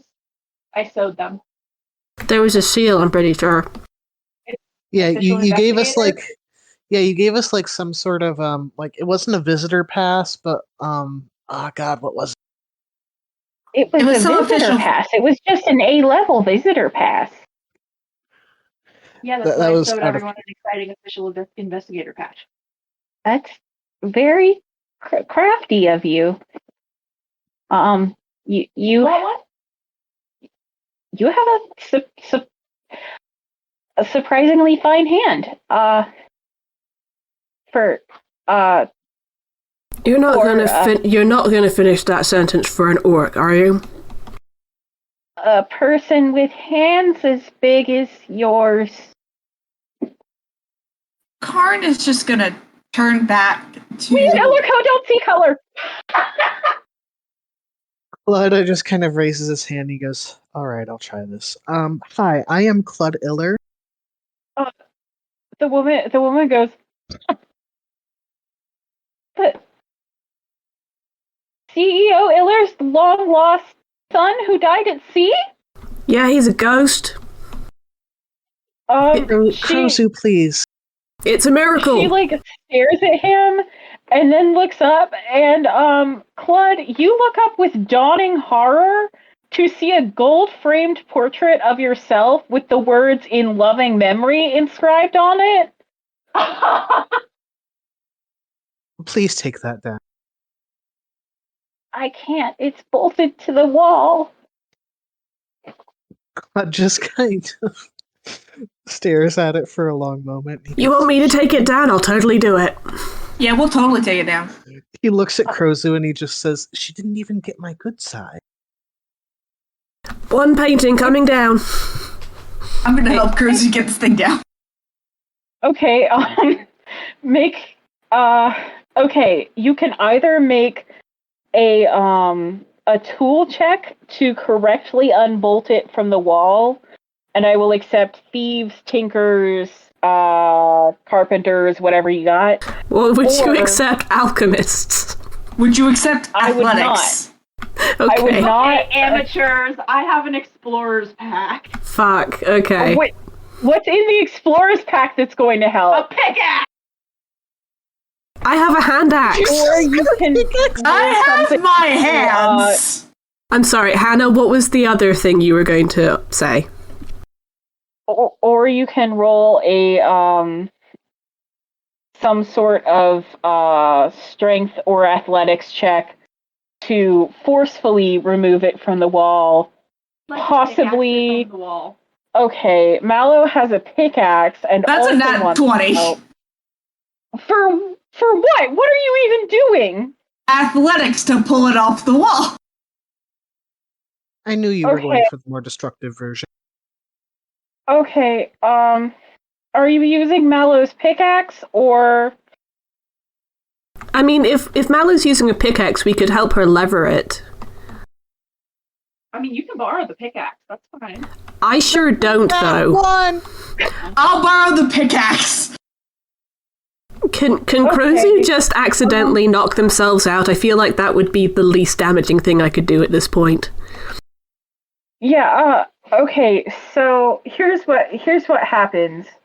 Carrin, you grab Mallow's pickaxe and take a flying leap at the wall. I will let you choose. You rolled a nat 20. You can either flawlessly pickaxe the bolts off with absolutely no damage to the wall, or I will let you go through the wall. What do you think R is going to pick? What do you think Ahre's Legally, heart I have to give says? him a choice. Ahre, what does your heart say? Through the wall. Okay. Obviously, we knew you would. Carrin creates a approximately 1 meter square hole in this like cement wall, completely obliterating the portrait. And as he does so, landing flawlessly outside, some of the chunks turn to shrapnel, and the blowback hits Krozu in the head and knocks them unconscious. Briefly. Klud looks at Carrin, looks down at Krozu, looks back up at the employee, and Carrin is just looking back with the thumbs up. Have a nice day. We hope you found everything you were looking for here at the Iller trading post. no, we're not finished. As much as I would like to I be. have to say it when they leave. He's outside the building. It doesn't matter how you leave. I have to say it. Okay, I understand. Very well. So, anyways, Was this an evaluation? Did I pass? It was not an evaluation, but you did pass. In any case, we are investigating something very critically important, and I understand that the normal rules of Illerco say that you can't see race and you can't offer any details about a customer in order to protect their privacy, but every now and then rules have to be broken. It's more that you just can't offer the details of a customer for free. You have to purchase them in a customer data package, because we respect customer privacy. He just kind of looks incredulously at Rha, and he goes, "When did we start doing that?" What do you mean, when did we start doing that? Mother's been doing that for years. Krozu wakes up. So, we punch your parents when? I mean, I knew I wasn't Whenever paying you attention. want to. I'm not in charge of... Hey, so cashier... we throw your go ahead. mother off of her wheelchair when we leave. Got it. No, we need to do it in a way that isn't disability discrimination. That leaves a bad taste in my mouth. Oh, I was just gonna throw her into the mob. I don't hate it. Hey, sorry, retail sales clerk, what's your name? What? Do you have a name? Yes? Okay, sunshine. Krozu slowly gets up. You say that you collect customer data for the Iller Corporation to then be sold on to a third party for profit, correct? Is this a deposition? Oh, I'm not no, supposed to no, say no, that no, in no, this no, no, no, episode. no, no, no, no, no, no, Sunshine, I am a merc. I don't care. I mean, I care a bit, but I have bigger fish to fry right now. The point is, the Iller Company own that It's the data. biggest, juiciest fish here at Illerco. Oh, boy. Guaranteed to be within 8 days of catch. Sunshine, consider yourself, like, just off duty for, like, 5 minutes here. We're the only ones in the store. It's going to be okay. But listen. She immediately looks at Klud. Yes, you're off duty. I am the boss. You're fine. Take a break. Please talk to us as people, not as an employee. Oh. Oh, okay. And she immediately pulls out a pack of cigarettes. Yeah, that's fair. Listen, if Illerco own that information, then that means that we, who are working for Illerco to investigate a murder that was related to the Firewolf attacks, we need to know who has been in and out of the city, and the person who came out of the city is a person who might be connected. A fire genasi? Yeah. Do you remember? Yeah, there was one who stopped in here maybe like a month or so ago. Maybe a little more than a month. Did she say where she was going? Like after she left Kachi? She left. She was leaving Grachi and she bought some supplies for the road, I think. Not a lot. Okay, so she can't have been going too far? Yeah, maybe like a day's worth of rations, give or take. So so you're right, Carrin, she wasn't leaving Nomina. What's roughly a day's travel from here? Rasa shrugs and says, most things. It's really not a big country.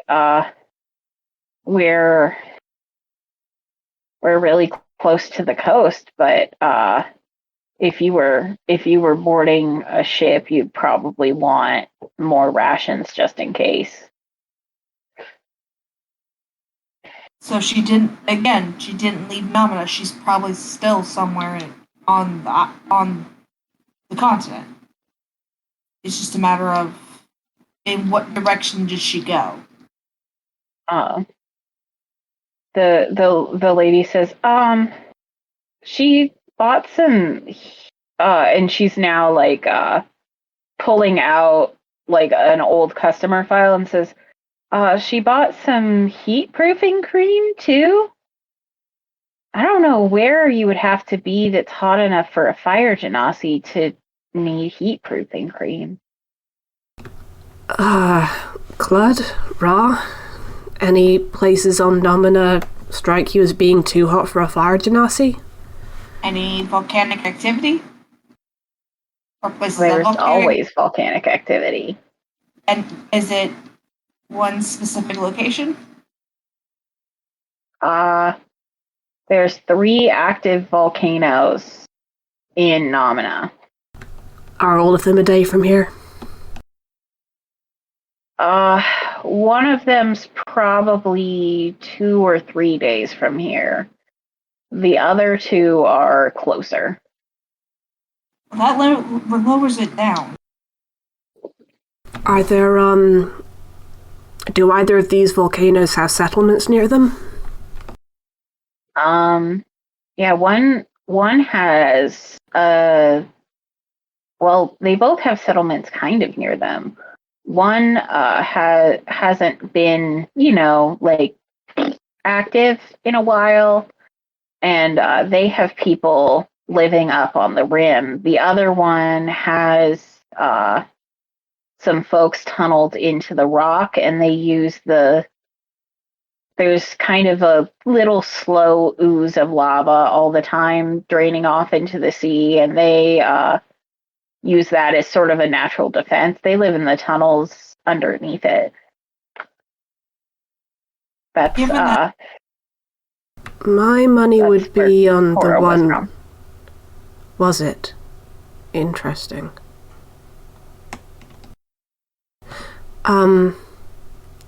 That... My money would be on the volcanic location that's still active, but... That's where I'm leaning as well. They're both active, it's just one's not erupting. Yeah, sorry, what I mean is, yeah. The more active one. Okay. Mallow, you have more wilderness experience. Do you have any gut instinct on this? Not a gut instinct, really. But I'm happy to get you wherever we're going. We won't get lost, that's for sure. Yeah, that's, I prefer that. So, are we thinking then we maybe want to check out this, subterranean volcano settlement? That's where I'm leaning. Sounds like it's our only option. What was that, sorry? Sounds like it's our only option. Well, if it doesn't pan out, there's, the settlement up on the volcano rim, but, one step at a time, I guess. Promising. This one sounds more promising. Think so.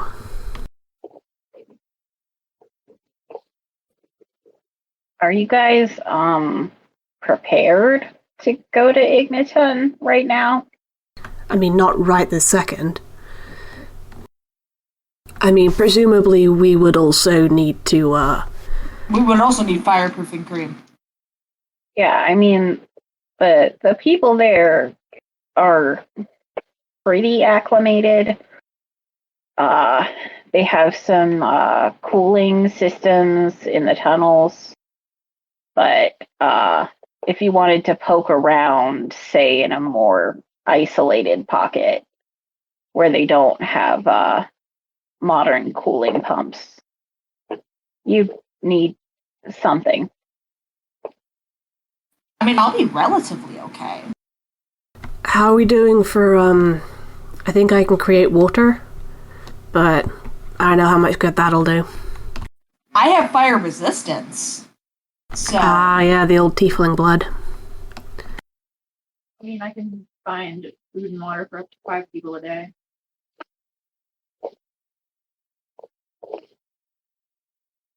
It's something we'll have to gear up about and have a think about. I think we'll probably need to regroup back in Grachi. Maybe see what Rhuk thinks when we find them. Yeah. This is definitely we need to supply up, get fireproofing cream for everybody, and just kind of make sure we don't overextend ourselves, because heat exhaustion is not fun. Yeah. I'd be kind of worried about Snowdrop. She's got fur on top of everything else. Snowdrop just pants cheerfully. She's got the spirit, though. Head empty, no thoughts. Wii theme playing all time.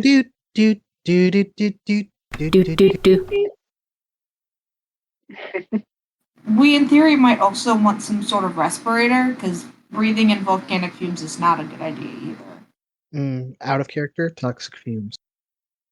Yeah, I would need to check. Is this real world physics lava or a fantasy world physics lava? Somewhere in between. Cool. So, fireproofing cream, yes. Respirator, no? Or are we full out metal suiting this? Or not metal suiting this, silver suiting this? I will say that the lava itself is very similar to real world physics, but you have many magical and arcane avenues of dealing with it. Cool. I was going to say potentially... And also I think the density thing is whack, so I'll have to figure something out for that. Fair. I was going to say potentially we could ask Conjurationist Medulkin if she has any input, but I think she's starting to think we're really weird. It's like, oh, now you're going to an active volcano? Okay, sure. I don't... Like starting? I mean, she can't leave until the murder is solved, and so I think just leaving her in Grachi where she's safe. Oh, yeah, no. Idea. I wouldn't want to bring her with us. I'm mostly thinking who might have magical knowledge about the best spells to use for this. And to clarify on the murder-solving thing, is your plan A, to tell people what happened, B, to frame Klud's mom, or C, something else? I think framing Klud's mom is where Klud is leaning, but... Yeah, that is... We're definitely going to frame Klud's mom in some way, shape, or form, but we still also want to make sure that the actual person, aka we think is the Fire Genasi, is held responsible. So here's where I'm at. I do not have a moral objection to framing Klud's mom, but if we do it, we will have to do it carefully, because if it comes out that we framed her, it will have huge blowback for us. So it needs to be a framing that will stick. Sorry? Because we are like representing our guild right now in Nomina. Oh god, that's another point, yeah. Klud's position, my out of character position, that I think Klud would come to, is I think if we find this person, person responsible for the firewolf attack, we'll be able to say, hey, the firewolf attack was connected to this attack. The killer was a firewolf, but we will not be outing them because it's a medical condition that is now that will be under control. I don't know. Like that's kind of where I'm leaning. Again, where where Krozu is at the moment is that they do not want to give up their investigative privileges, and technically, in their view, the murder is still not solved because we haven't got to the bottom of the firewolf situation. That's where I'm at too. So Krozu is still very much of the opinion that when questioned, the answer is the investigation is still ongoing. Agreed. The killer is whoever is responsible for the firewolves. So out of Krozu is more easy-ozy when it comes to morals, but I wouldn't be opposed to tracking down whoever caused the firewolf attack, which working theory is Sienna, and saying this is the person who is responsible for the murder. Yeah, that's basically where I'm at too. So, in character, we are all very, very tempted to frame Mrs. Iller, but we probably won't end up doing that. Klud was mostly joking, and I do say mostly, but still mostly. Krozu 100% could not tell. I'm not really sure either, but either way, if you asked him to do it right now, he'd be like, whoa, I'll have to think about that one. But in the moment, he was like, hey, that would be funny, wouldn't it? So yeah, are we on the same page for that? Investigation ongoing until we track down Sienna or whoever is responsible. I think so, yeah. E? Yep. Magic. Does that satisfy your question, Hannah? Yes, thank you. Are you disappointed that we're not framing Klud's mom? A little bit. I had plans for that. Yes, would the plans have involved major blowback for us and, more importantly, Janie? It depends on whether or not you guys beef the frame up, I guess. Yeah.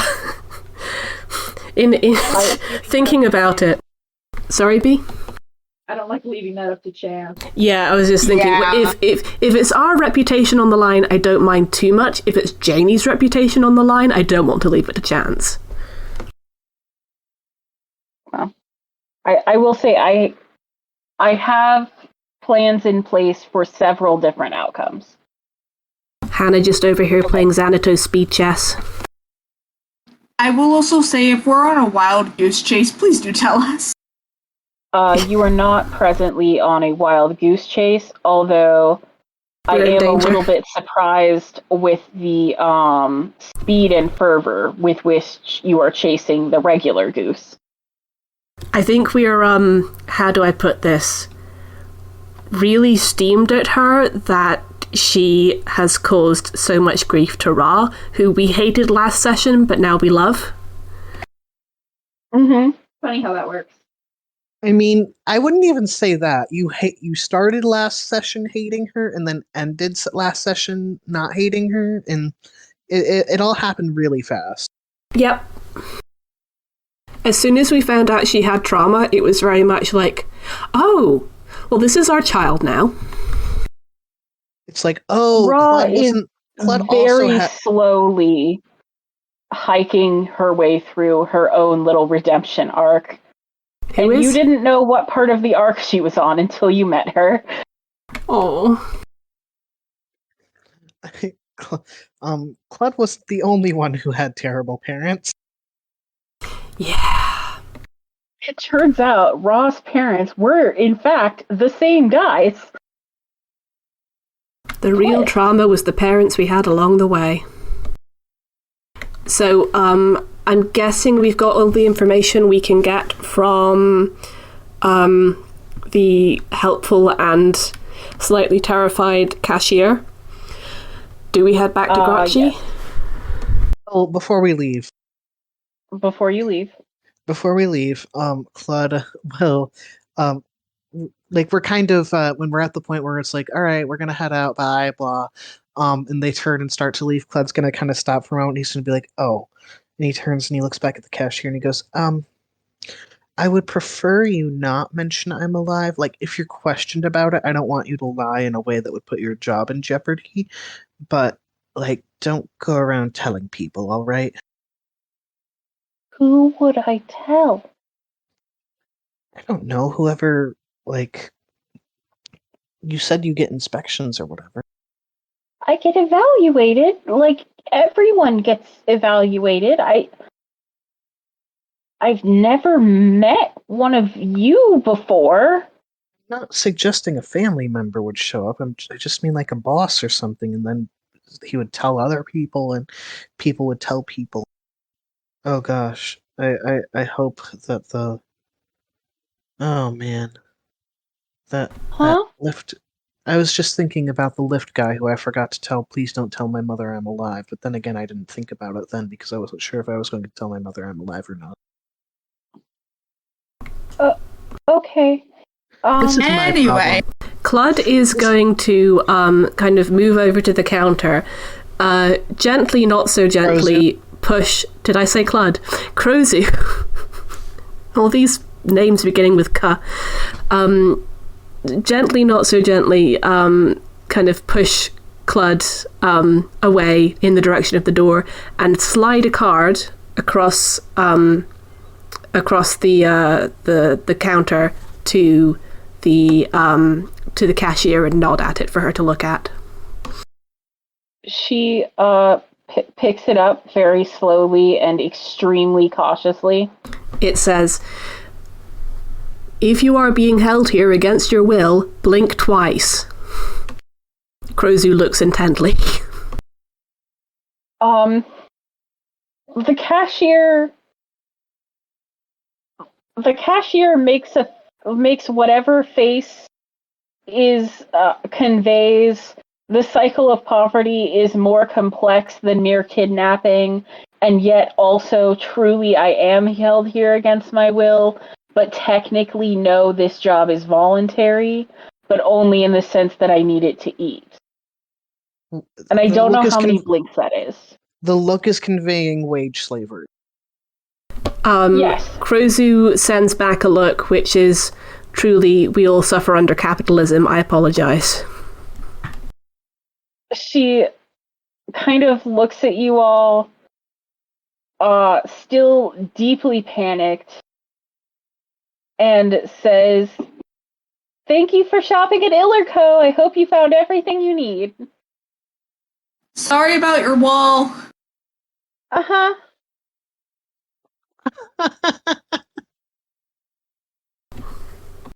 Yeah. Yeah, that's all I can do. I go.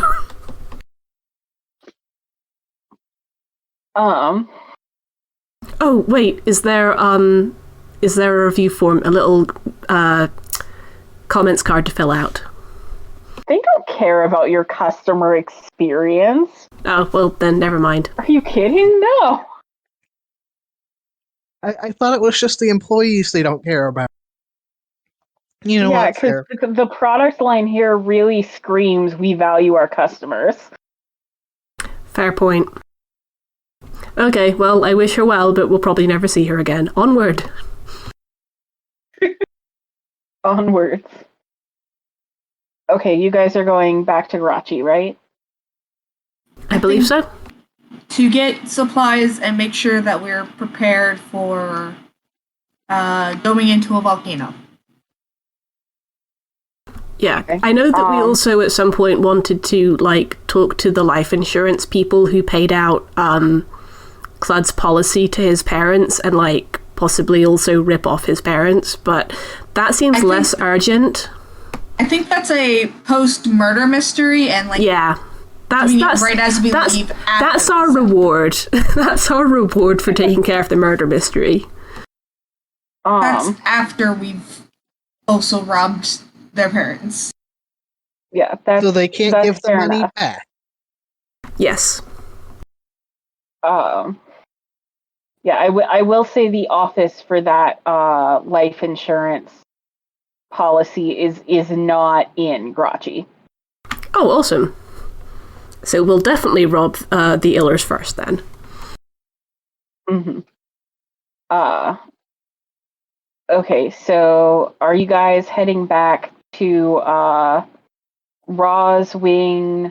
Are you heading back to the morgue? Where are you going? I think some people should focus on getting quote-unquote supplies for the volcano, and I think since we already have some stuff in supplies, it's just kind of understood what we're doing with that, and some people go talk to Medalkin to see if she knows if there's anything good to help with volcanic fumes and the like. Yeah, since Medalkin already thinks we're weird anyway. Yeah. I will say, while certainly normal supplies budget still applies here, you did not buy quote-unquote supplies with the idea that you were going inside of a volcano. So any, safety equipment that is volcano specific, I am going to need you guys to purchase. And you can even purchase it with supply money, but I need to know that it is present in advance of you actually entering the volcano. Yeah, I reckon we visit the main trading, the marketplace or whatever Grachi has that's the equivalent. Company store. Yeah, the company store. I guess we load up on Iller brand volcano supplies. Okay, what are you purchasing? Heat cream. Or heat-proofing cream. Maybe some of us should make survival checks to Determine what is necessary. You are welcome to consult someone, make a survival check. Or consult someone. I will also accept a nature check. Whatever you feel you need to do, I will answer questions about what exists for certain scenarios. I gotta pee. Oh, I don't suppose a medicine check would help with this, would it?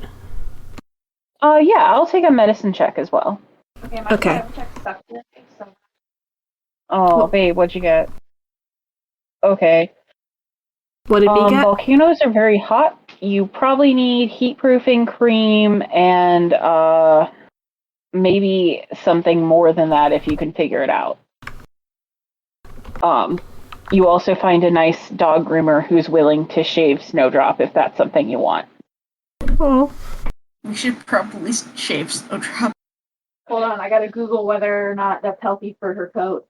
Okay, I got a good roll this time. I got 24 in a medicine check to determine how humanoids survive in hot.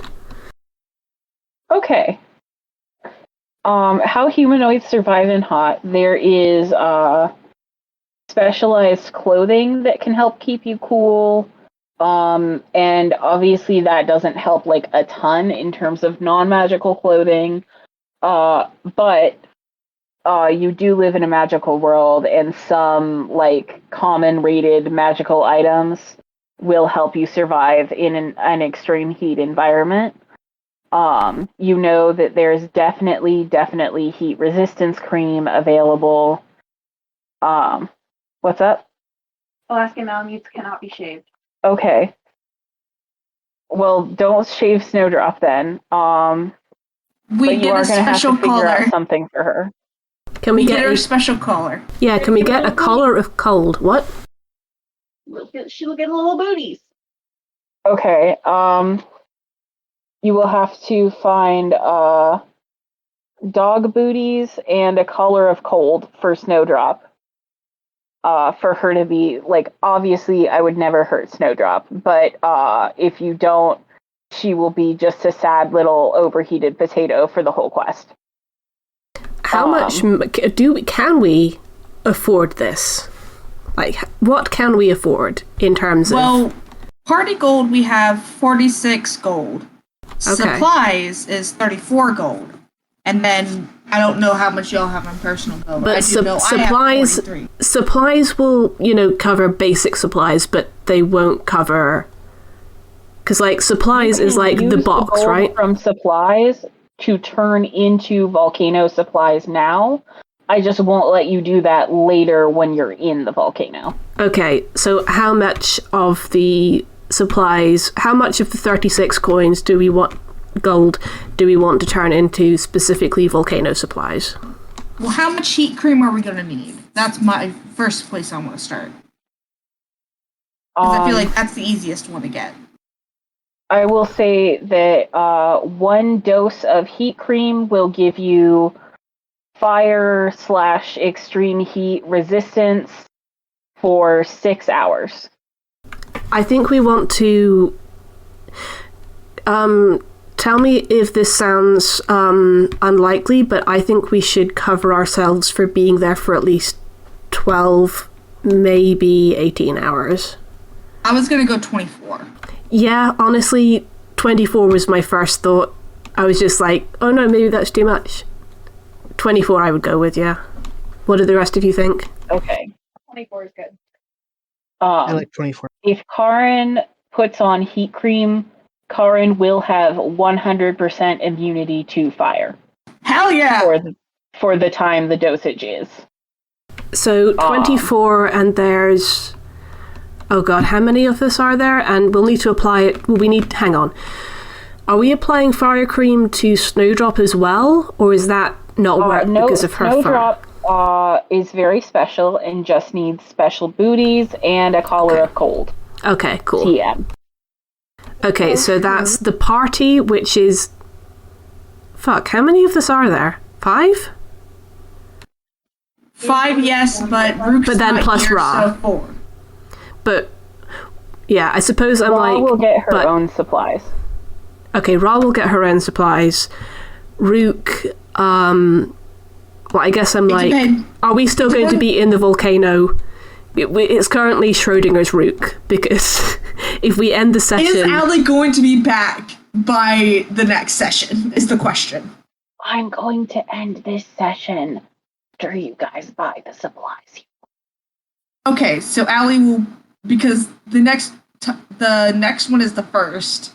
I'm going to guess Allie will be back. She will be back on the 1st. Okay, so 5 times 24. Please tell me someone else is doing that. Hang on. It's 120. okay. Well, it turns out I can't type. It is 120, you're right, Bucky. I did that in my head. You did. Okay, You're very smart. So, quick question. Mhm. What is that for? We need enough cream to cover. We are buying 120 cream. 120 cream, enough for...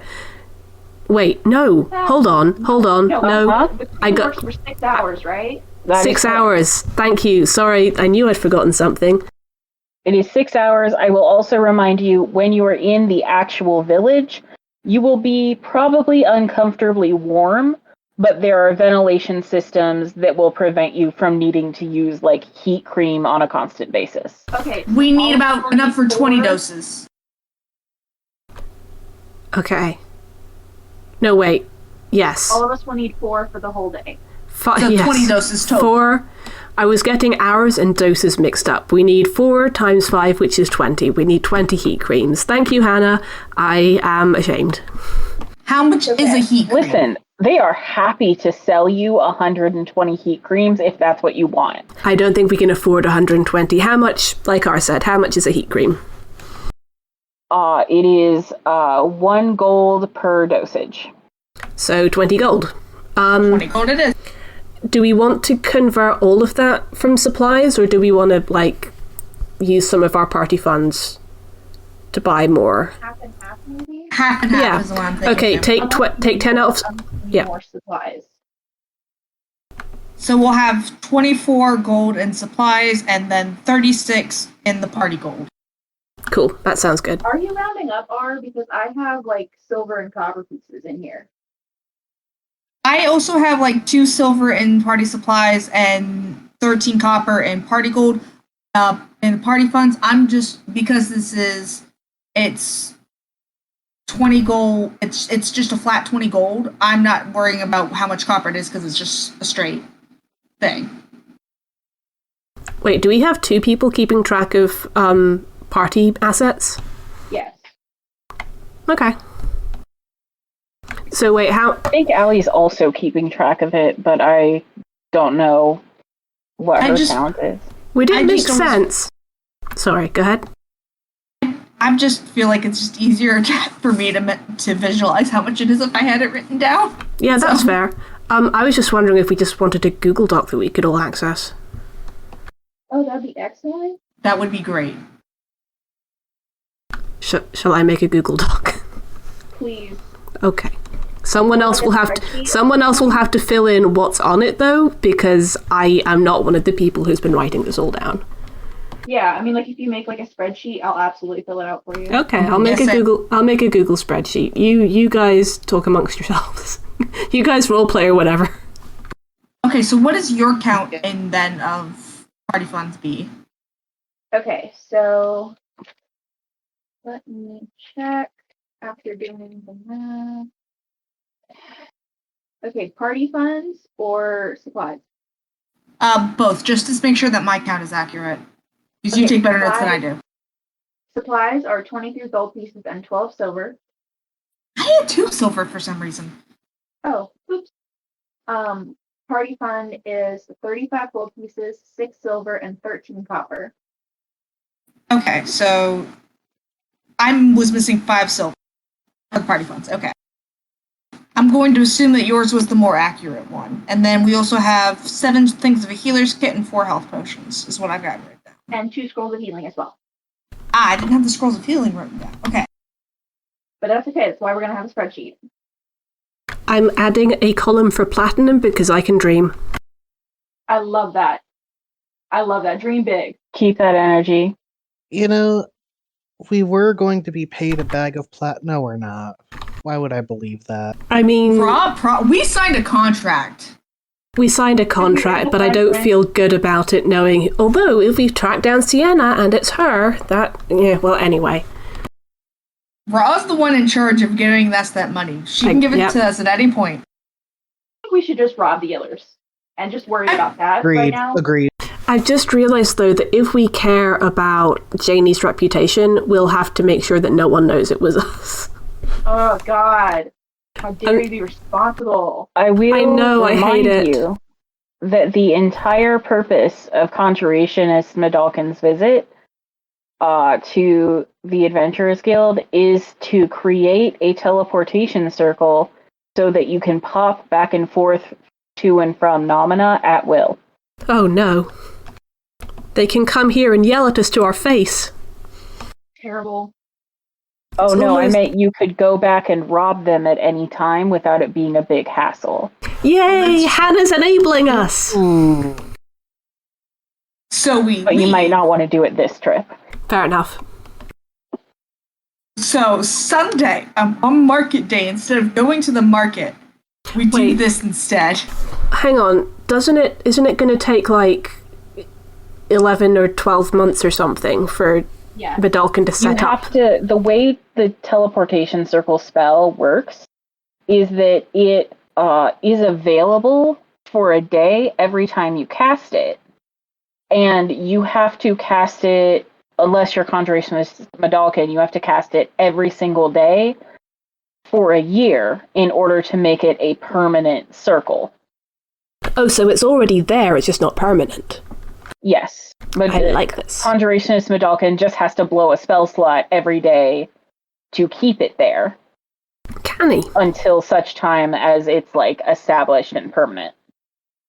So Operation Iller Heist is back on. Okay. So we've got the 20 doses of cream. I've posted the link to the spreadsheet in the chat, by the way. Thank you. Yeah.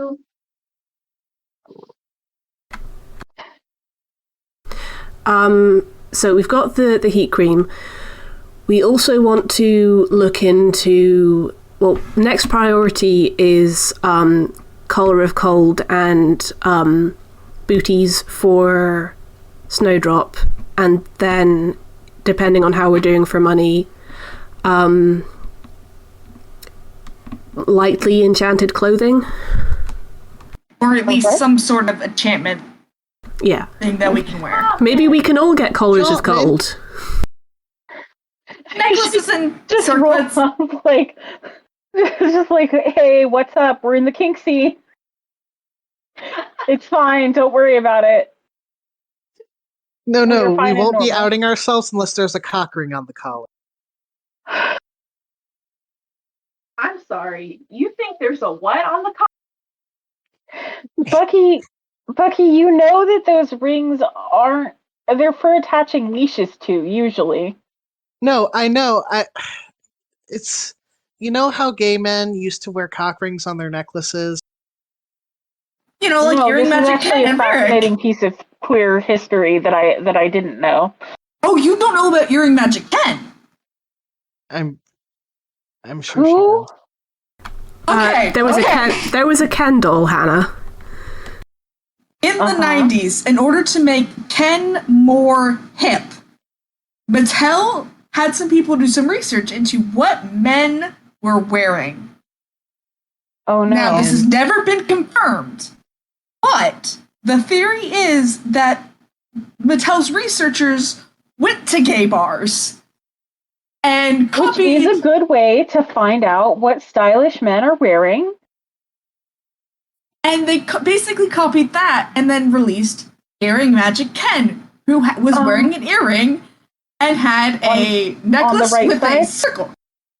I believe it was on the right side. I can't remember exactly. But the Okay. more important, you know Varric's necklace, right?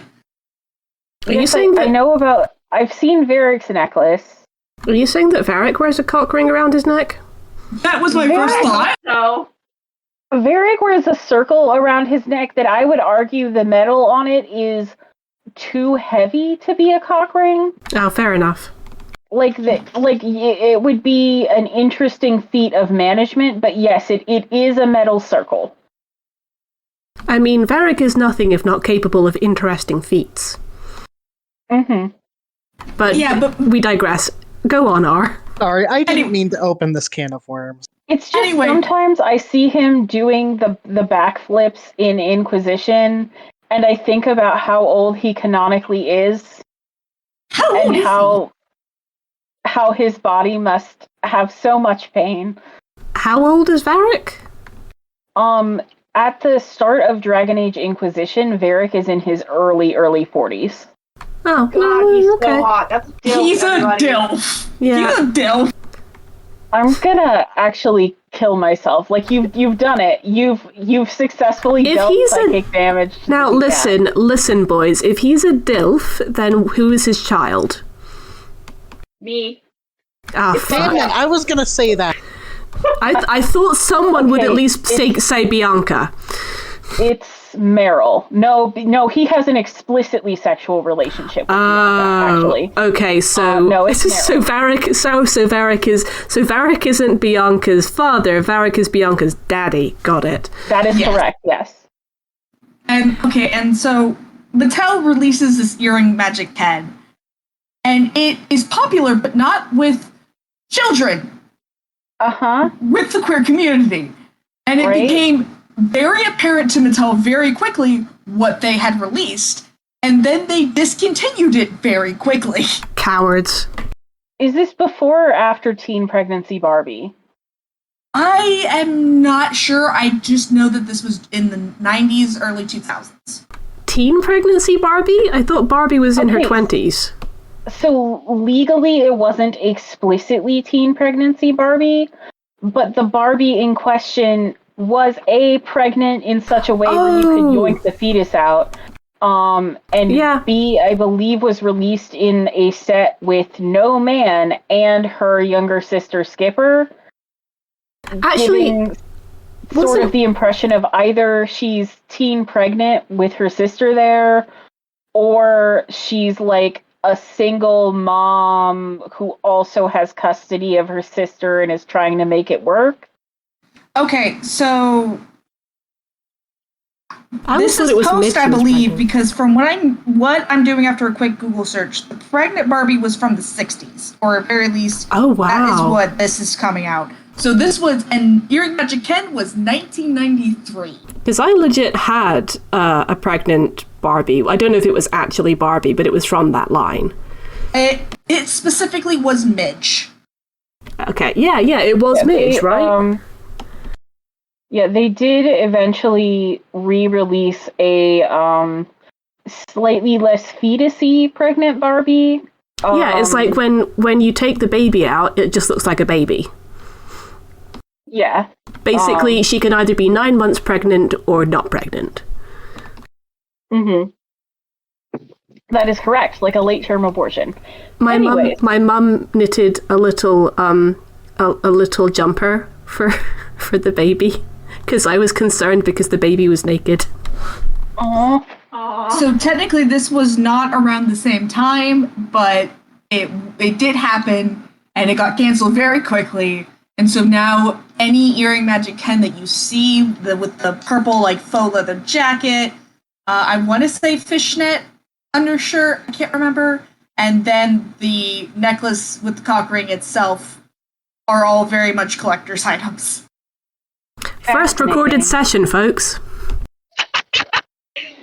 This is good radio. Well, you know. Anyways, what? I used to do horrifying things to my Ken, and then my Barbies would run off and live together in bliss without him. And I didn't know I was a lesbian until college. I don't think my parents ever actually bought me a Ken doll. I made all of my Bratz dolls kiss, but that was heterosexual behavior from me. I didn't have a Ken. I had a Pull because I lived in the UK and we had UK knockoff of Barbie, Cindy, and Cindy's boyfriend was called Pull. Poor Paul, actually, his leg kept falling off and I had to keep putting it back on. That's disability representation. I suppose so. It's also it's also only the second worst injury. The worst is my Rapunzel Barbie, whose head keeps falling off. In the arms of the angel, fly away. So, supply? Sorry, Ahre, what were you going to say? Oh, I was going to say, I didn't mean to do this. Anyway, yeah. Never it apologize. looks like we got everything. We've got the stuff with the sheet and the How much is the dog accessory is going to cost? Yeah. Okay, well there you run into a problem, because if you'll recall last session... No dogs allowed. Okay, can we refit cat booties? Uh, Can we make them? Can I roll to make booties? I will let you roll to make the booties. You cannot roll to enchant the collar. I would like to. I mean, Yeah. we can try to find something that we can retrofit into a dog collar, like a necklace or. Do you have leatherworkers' tools? I'm sure one of us Okay. does, right? Fascinating. We can find leatherworking tools, I think, in this town.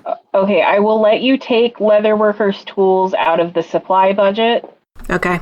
How much will that be? Someone look up how much those cost. I don't remember. I'm tired. That's fair. They cost however much they cost in the handbook. I'll look it up. I'm the DM. Oh no, I'm looking it up. Sorry, I didn't. I'm say. also pulling it up. 5 gold. All right. Yes, they cost 5 gold. Hooray! Okay. I would like them to be in my inventory, so I will simply take it out of my money. That's Okay, fair. that's fine. You do not presently have proficiency in that. Nope. But you can roll. I guess that'll be a wisdom check to use those. Yes, wisdom. I'll do that. You're a ranger. You're a wisdom caster. I just was afraid because I thought I was a telepath for a minute. No. Wisdom. Why do I have a bag of ball bearings? Oh, it's under my. Do you have the thieves' backpack? No, it's my adventuring gear, apparently.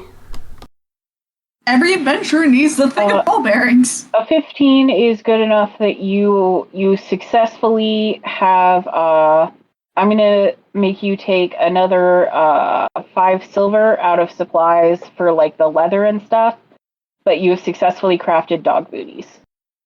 They will keep her feet cool and/or warm and safe from the hot/cold ground. Mallow is walking around in them, going. Yes, Snowdrop. They don't. It would be very funny if Mallow was doing that. But Mallow has to test Snowdrop them. is walking around going "Arr, arr," and doing the like dog with booties walk. What is this on my feet? Can But we they are well made and secure. can we find cold enchanted things, including something we could turn into a collar? Okay, so your options for that are going to be find one on the dog supply black market, or There's a black find market. We're gonna find one. Sorry, please one, continue. or find one in an alternative location that might have temperature creating collars and other leatherware. So are you saying we either have to go to the black market or to Ann Summers? Who's Ann Summers? Ah, fuck, you guys don't have Ann Summers.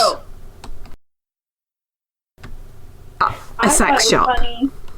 Thank you. Oh, Oh, so They're, like an Adam and Eve. Thank you, yes. we have Adam and Eve, but I'm trying to remember the one that has like just the woman's name. It's Patricia's or something. Oh, I know what you're talking about. I can't remember what it is because I've seen it a couple times. I don't know. The What's that signs are like? all in like purple cursive. And it took Juliet's? much long. No, that's no, Romeo and that's Juliet. Romeo and Juliet's. That's also a sex shop, but not the one I'm thinking of. That's The section. point is, we are going to have to Yeah, I go... think that one's global. Yeah, it is. I'm going to check the black market. I'm a merc. I can find the black market, right? And by... I mean, find, I guess I mean, you know... roll me look fuck. shady. Streetwise is a skill that I included in my homebrew world. If it's Roll not me streetwise... I don't suppose investigation or intimidation or... I will let you choose. Or insight? Sorry.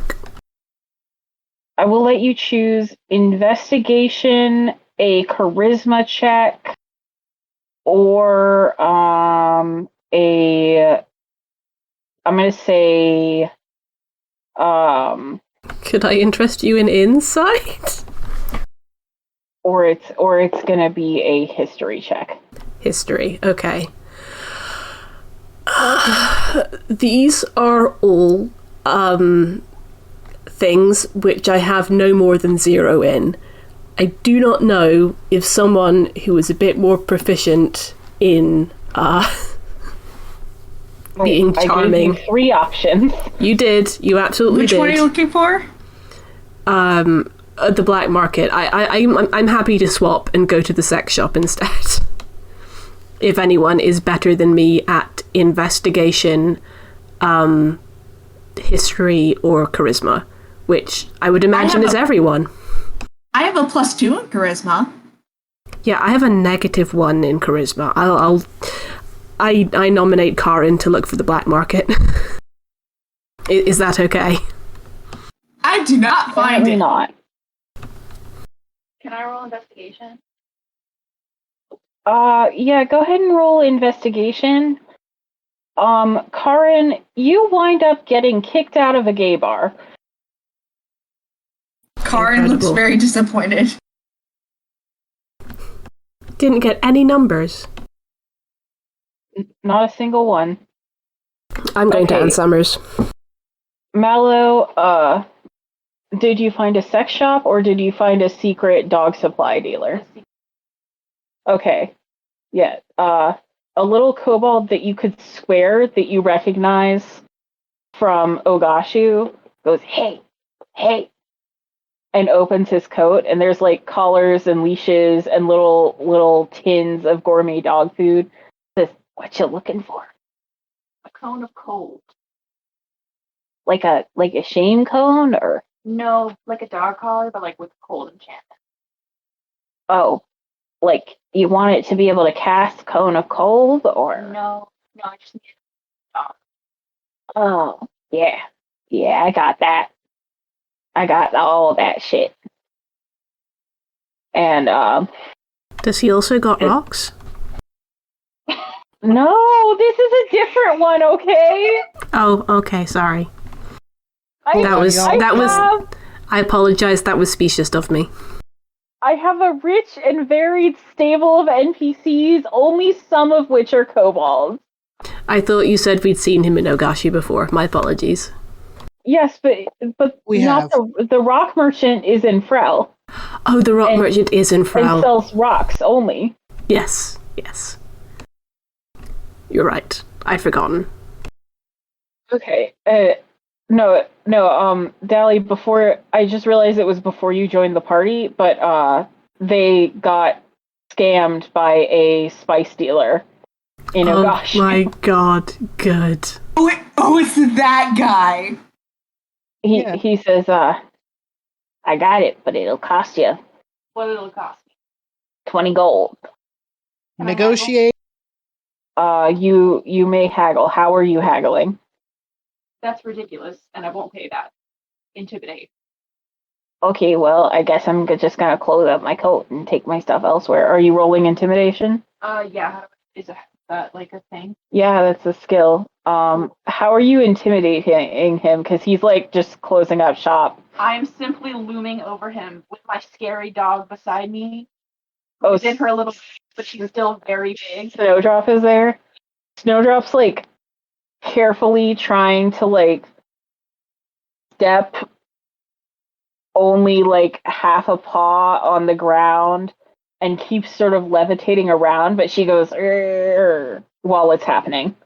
Truly no one has known suffering like Snowdrop. Okay, I fucked it up. He says, yeah, no, I totally understand. Some people just can't afford to pay for quality goods. See you around.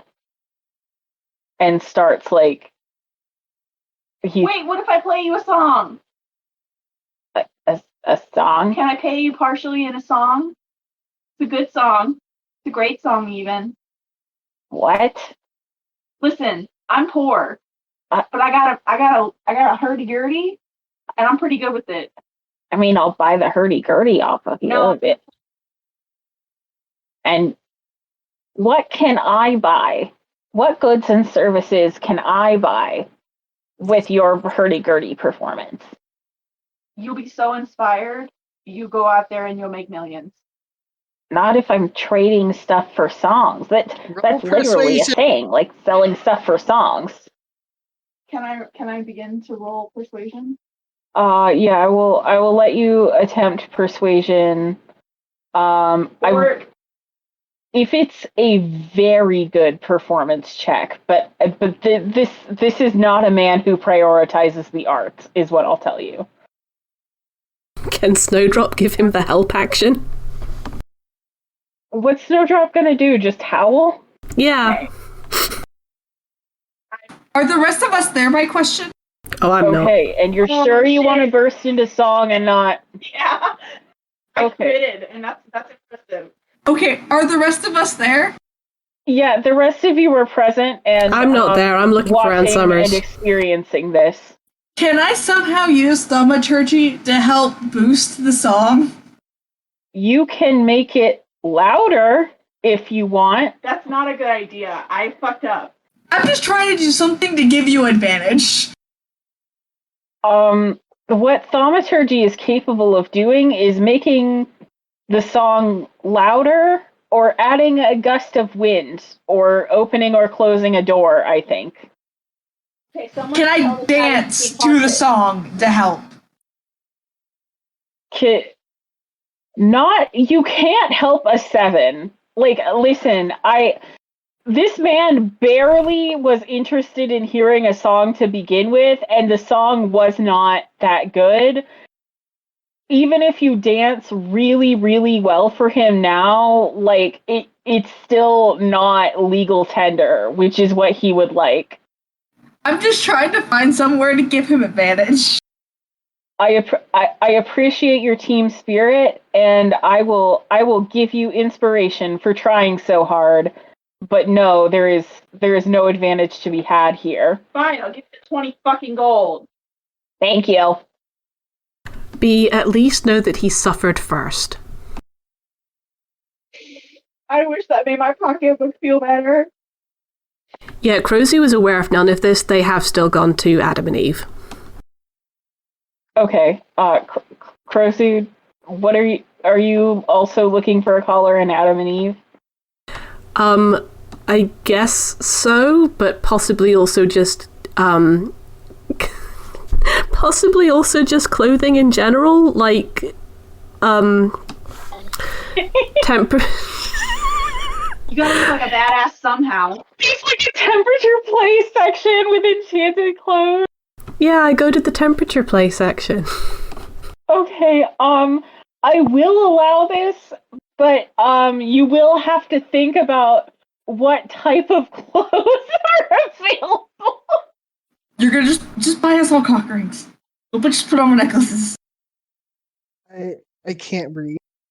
I'm looking for anything within our budget that can help us keep cool. If I can't find that in this shop, I will leave and hope that someone else managed to find the black market. Okay. I will say that the enchanted collar that Snowdrop now has that was exorbitantly expensive does have the advantage of Snowdrop is now immune to all extreme environmental temperatures. Neat. That's Wait, good. even cold? So yeah, so you won't have to do this for Snowdrop again if you like visit the top of a snowy mountain. Although honestly, she would probably be fine at least most of the way there. So what you're saying is it's a collar of room temperature. Yes. It's a collar of keeping it breezy. You should get hot pants, because that'll keep you cool. No, we want the opposite. I am If browsing. you purchase hot pants in this sex shop, I will punish you. I'm not purchasing hot pants. Okay. There's a time and a place for hot pants, and the volcano is not it. Okay, well, speak for yourself. I am. I'm the one who's here.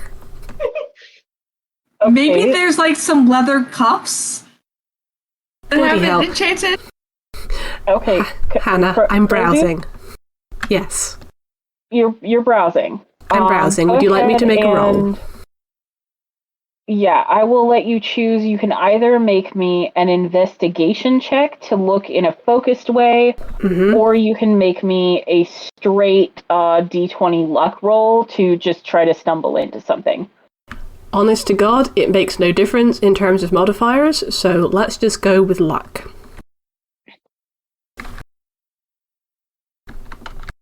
Okay, that is not the copy and paste I want. That's a lucky 13, Hannah. Okay. You find some clothing that you believe will be in the party's sizes. It's not a lot of clothing, but it does seem that it will have a cooling effect. The drawback is the effect will be nullified if you wear any of your regular armor with it. I'm going to leave it then, because I will be dead in the cold, cold ground before I go into a potentially hostile situation without my armor. Okay. I will earmark it in case any of the others want to go skimpily.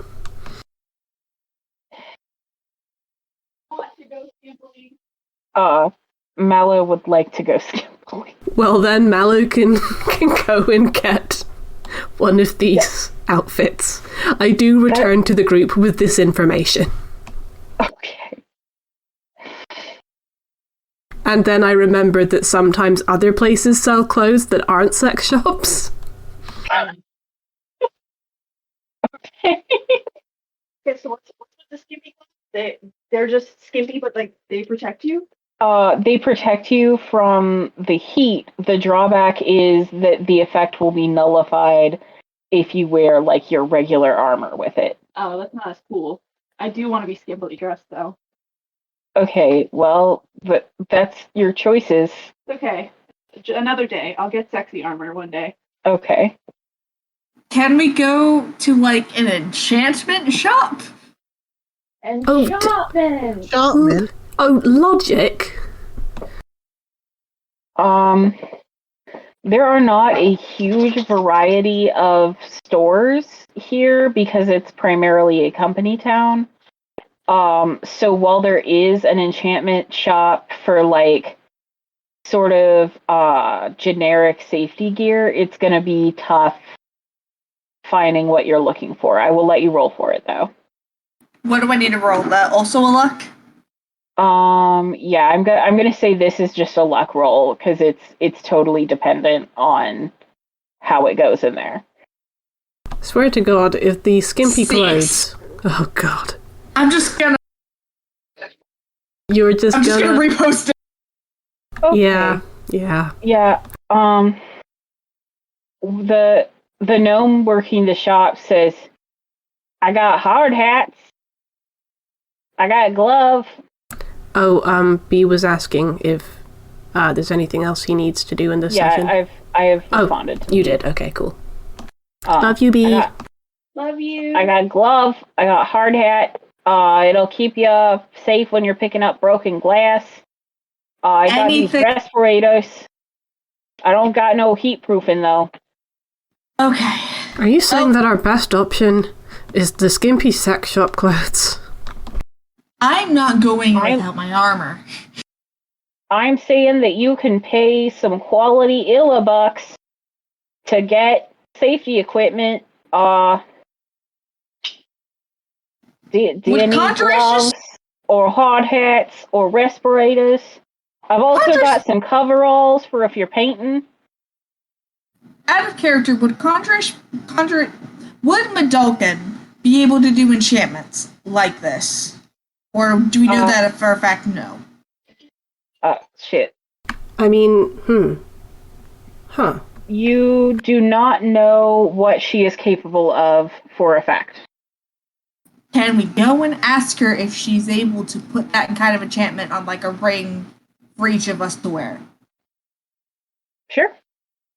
Cool. So we go back to the morgue and ask. So you don't want any hard hats or gloves or respirators? Nope. Okay. We owe a loss of a finger or whatever. Conjurationist Medalkin says, hey guys, I finished the full autopsy report. It's nothing you really didn't know already. What's up? Are you able to do enchantments to keep, to help with if we're going, say, into an active volcano? Not like into the lava. Oh. I mean, listen. I'd actually be better equipped to help you if you were going into the lava, I think. Like I can cast a spell that'll keep you from being damaged by fire for a little bit, but honestly, I'd kind of have to be present. And I don't know about you, but I'm not going to a volcano. Nope, that is absolutely fair. We need you in one piece. I barely like how hot it is in Nomina. Like regular Nomina, without the volcanoes. Would you know I really of any? don't like the volcanoes. Would you know of anyone or anything that would be able to help that we can get within a reasonable time frame? Well, there's heat proofing cream. That's kind of your bare minimum.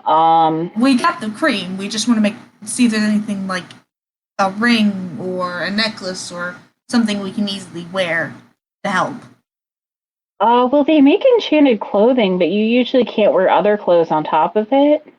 Yeah, that's where we're at. And I'm not going without my armor. Okay, well, it's really interesting. I've seen this great recipe for brown bread where you take a tin can and you shut the dough inside of it and you just kind of stick it near some hot coals and then it comes out perfect. So maybe you'll come out perfect instead of baked. Good luck in your heavy armor. And you guys, you're not going in the volcano, right? You're just going near it? We're going near it. The subterranean town there? Okay, well, they have a ventilation system, right? Yeah, well, the bits that are inhabited. Okay, well, then it's probably fine. I mean, you're not, like, going right there and breathing in the toxic ash or anything, so... We should go back and get the respirators, then, in case we have to go outside of the town. If it's any use, I could maybe... I've been working on learning a new spell. I could maybe, there's one that can kind of do a gust of wind that can, like, blow noxious gas away. That might help, but... Blow it to where? Yeah. I don't know how it's going to work in the confines of an underground town. We might just have to go back and get the respirators from, like, the... Maybe you could pickaxe and a skylight or something. Is that sarcasm? I can't... That sounds like sarcasm. Oh, okay. No, it wasn't sarcasm. It's not a great idea, but heat rises. Wouldn't they mind? Well, we're also going to be under a mountain. That would be a very big skylight and possibly filled with lava. Okay, so maybe it's like my 18th choice. Well, what I'm hearing is that I shouldn't prepare my first warning choice wind. is not going to a volcano, so good luck. Okay, so can we go back and at least get the respirators, and then we'll just have to deal with the heat with the cream? Because I don't think there's any other option unless someone has a spell. Out of character, I am scouring my spell list. I've looked over several times today. I don't have anything. I have color spray, but I don't think that's going to help in this situation. Yeah. I mean, you never know when you gotta color spray a bitch. I don't think you can color spray lava into not hurting you, though. Okay. Yeah, so I guess we're looking for respirators then? Yeah, we'll go back to the safety store and just... Oh, look, it's Mr. Too Good for Safety Equipment. How much are the respirators? For you? For me and my friends. Need 5 of them. All right, well, they're 60 Illibucks each. What are they in gold pieces? What the fuck is a gold piece? Okay, how do we get Illerbucks? You work for Illerco. Okay, We don't work here. Then why are you here? We've Go buy been quality hired. safety equipment elsewhere. we're investigating the murder of the local union leader for Illerco, and in order to do that, we need to investigate a volcanic subterranean town. It sounds far-fetched, but believe me, it's actually something we need to do. Roll persuasion. Oh shit, okay. Can I also assist on this? How are you assisting? I'm also talking to this guy. No. Roll Oh, persuasion, boy. Dally. Oh shit, okay. He doesn't like you, are. D20 -1, let's go! 13? Lucky 13? He says, what, you got a badge or something? Oh yeah, I know no, you're we telling the do. truth. We do actually have a thing. Who has the thing? Is it I'm going to Klud? say I believe Mallow had it. We get Mallow to show the paper. Okay. I can't remember what it is. He kind of looks it over and says, well, shit. Oh, okay. Listen, don't tell nobody I gave these to you on the sly, but we'll say what these fell off the truck, huh? That would be fantastic. And he kind of slides you 4 respirators and says, thank you very much for your patronage at the Illico Company store. I think we need 5. hope you enjoyed all the possibilities that Illibucks have for you. I think we need 5. We need 5, don't we? Well, there's only fucking 4 of you here, but damn, okay, shit, fine. Whatever, Sorry, fine. our other friend is taking care of some other business. Do you really not know what gold is? I mean, I know what gold is, I'm just not allowed to accept it. We accept Illibucks. Well, I guess this won't be falling into the till or anything then, I say, dropping 2 gold pieces on the counter clumsily. Oopsie doopsie. And he slides them into his pocket and says, okay, you kids get out of here. And, you, I still don't like you. Stop being too good for safety equipment. Don't worry, he's an acquired taste. Hey! You are! No, he Carrin.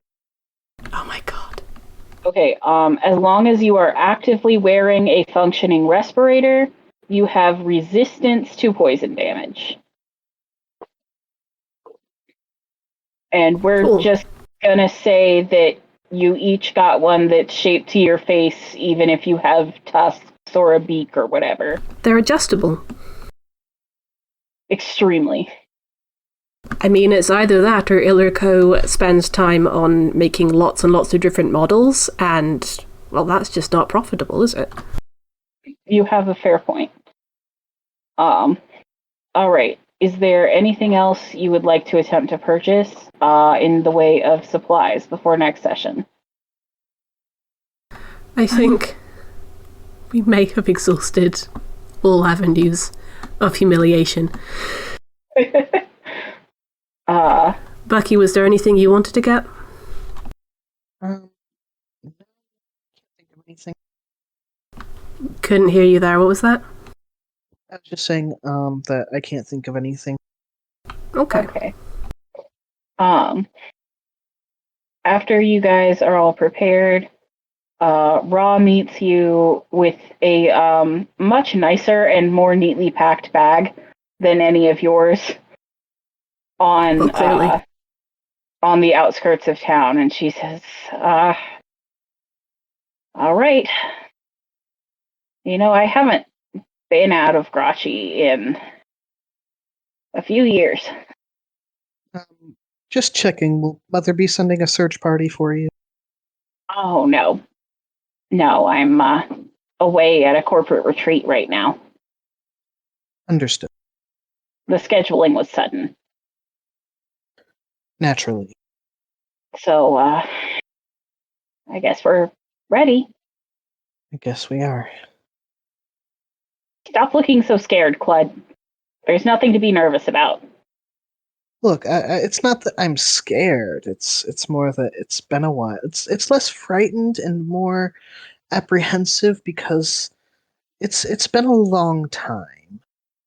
Like I said, nothing to worry about. So, you just get in the Skytram first. Because you're a wuss. Would you like to try rewording that? Show her how it's done, Klud. I will get on the Skytram once you do, because I am nervous and it's okay to be vulnerable. Not even what I was referring to, but very good. I hate you. Get on the tram before I throw you. He gets on. You wouldn't dare, but she does get on. Krozu would absolutely dare. She doesn't know you that well. It's just a good thing she went of her own volition. So we end the session with us all getting on the Skytram. Yeah, you are all on the tram, and that is where we're gonna take off session. Rhuk will hopefully meet back up with you next time. Magic. Thank you, Hannah. Thank you guys.